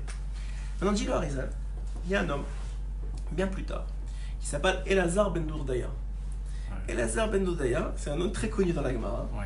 C'est quelqu'un qui a fait les 400 coups. Il avait de l'argent et son plaisir c'est d'aller avec des prostituées. Il est avec toutes les prostituées du monde. Il était prêt à traverser 7 fleuves pour aller voir une prostituée qui était renommée dans un autre pays. Une catastrophe ce gars, un juif. Une catastrophe. Ce gars-là, mais vraiment une catastrophe. Hein. Je vous dis, les midotes, nous on en parlait juste de la colère truc, lui il est en bas du truc, ouais. Et il est arrivé chez cette prostituée-là, il s'est arrivé un truc pas bien. Qui l'a choqué et elle s'est sentie blessée. Elle lui a dit pourquoi toi tu crois quoi toi tu n'as aucune chance de faire tchouva, tu vas finir encore pire que ce que je viens de faire. Enfin, en tout cas elle a fait un truc pas bien devant lui et toi, pas rentrer dans les détails, vous irez voir dans la Gemara. En tout cas lui il a un choc comme ça. Il a maintenant il doit avoir dans les 50 ans déjà, il est ou 60 ans, il est fini, je veux dire, il a fait sa vie elle est pourrie. Alors dit la Gemara, il est parti entre deux collines. Il a commencé à pleurer, il a dit s'il te plaît, il a commencé à prier le ciel, s'il te plaît, aide-moi, défends-moi. Le ciel, il a dit, le ciel lui a répondu, il a dit quoi? Déjà que me défende moi, défends-toi. Il est parti aller voir les collines, s'il te plaît, défendez-moi. Mais je défends, c'est une image, mais je me défends moi, défends-toi. Il est parti voir tout le monde, il dit mais attends, comment on va te défendre à toi? Viens d'abord que nous on réussisse notre vie. Alors il a dit bon si c'est comme ça, il a commencé à pleurer, il a pris sur lui, il a fait tchouva, il a pleuré et il est mort sur place. Il a accepté de mourir pour expier ses fautes. Ouais. Et il est mort. Il est mort. La Gemara a dit qu'il y a une voix qui est sortie. Elle dit Rabbi Elazar ben Dourdaya, Muzman le Olam Haba. Rabbi Elazar ben Dourdaya, il est invité dans son Olam Haba. Ça veut dire que ce gars-là qui était une catastrophe monumentale, il a le droit de rentrer lui. Ouais. Mais tu reviens de dire que tout le gars, Ah, c'est une arnaque. c'est une arnaque. Parce que tout le gars, non, sérieux, qu'est-ce qu'on a dit? On a dit que celui qui rentre c'est le bien, celui qui a réparé, celui qui s'est travaillé, celui qui a fait. Ouais, le gars il a fait n'importe quoi toute sa vie. Mais la mort, c'est un réparateur. D'accord, non, mais on a dit que même nous, si on meurt comme ça, non, ben on peut pas rentrer parce qu'on est comme ça, on peut pas profiter. Comment lui il a pu profiter? Ah, il y a alors Isaac qui vient. Et il dit, tu sais c'est qui Rabbi Elazar ben Dourdaya? C'est Yochanan Cohen Gadol. Ah. Yochanan Cohen Gadol, il a passé toute sa vie à être quelqu'un de bien. Mm. Et il a fini pourri. Il fallait qu'il passe toute sa vie avec quelqu'un de pas bien et faire tchouva sur toutes ses midotes. Et après ça, Hachem il a pris la première partie de la vie et la deuxième partie de la vie, il les a mis ensemble, il a fait rentrer au Olam Haba. Ça veut dire que nous, on n'a aucune idée de ce qui se passe. On sait pas. Toi, tu me dis, ouais, mais alors ça veut dire que tout le monde ne va pas avoir son Olam Haba. C'est pas vrai. On sait pas qu'est-ce qu'on a déjà réparé. On sait pas ce qu'on a fait. On sait pas si on était à la Shoah. On sait pas tout ça. Mais on sait qu'on est revenu et qu'on revient et qu'on n'arrête pas de revenir. Mais dans quelle partie on est venu réparer, on sait pas. Ce que le Rizal il te dit, ce qui est dur, c'est dur dans ton mariage, c'est quelque chose à réparer. C'est dur avec tes enfants, c'est quelque chose à réparer. C'est dur dans ton travail, la parnasse elle est difficile. Pourquoi il y en a qui claquent des doigts et ça retombe du ciel? Et toi, tous les mois, il faut que tu trouves quelque chose. C'est qu'il y a quelque chose avec l'argent qu'il faut que tu répares. On C'est peut comme ça. empirer ce qu'on a réparé, enfin ne plus réparer. Enfin, On croit dans la bonté d'Hachem et on croit que non, malgré que Rabbi Nachman il a dit à Rabbi Nathan, et on va vraiment finir sur ça. Rabbi Nachman il a dit à Rabbi Nathan, sache que quand tu montes en haut, si on te demande de redescendre, dis-leur non. Alors Rabbi Nathan, Ah. tu connais ça? Alors Rabbi Nathan, c'est une bonne façon de finir le jour. Alors Rabbi Nathan, il a dit quoi? On peut dire non? Il dit oui, des qui se débrouillent, mais tu reviens pas parce que à cause de ça, que si tu redescends, tu risques d'empirer la situation. Et Rabbi Nathan, il écrit dans l'Imli Troufa. Dans l'Imli Troufa. crois que c'était après la mort de Rabbeinu. Oui, après la mort de Rabbeinu. J'ai juste vérifié si c'est dans la limite trop fois parce que je l'ai vu il n'y a pas C'est ça longtemps. où il est même mort. En tout cas, il s'est écrit au nom de Rabbi Nathan que Rabbi Nathan il a dit, mais sachez, il dit à son fils normalement dans la limite trop fois, il dit sache que si on me garantit que je viens au moins une fois chez Rabbi Nachman de Breslev dans ma vie, et j'accepte de revenir dans ce monde. Pourquoi? Parce que sache, il lui dit, que si tu viens au moins une fois chez Rabbi Nachman, vous avez déjà fait, donc vous êtes bon. Si une fois chez Rabbi Nachman, tu fais ton tikkun haklali, tu mets tes pièces de tzedaka, comme il a dit, c'est sûr que tu sors de ce monde moins pire que tu y arrivais. Sûr que tu sors moins pire. Pourquoi? C'est bon pour toi, hein. Parce qu'il sait. Parce qu'il sait pourquoi tu sors moins pire. Parce que lui, il sait pourquoi tu es venu. Lui, il sait ce qui te manque à accomplir. Il a ton dossier. On n'a pas vu les côtés moral, il a ton dossier. Et de ça, il arrive. Hazako Baron. Tu vas prendre ton billet. Ouais, dans 3 mois.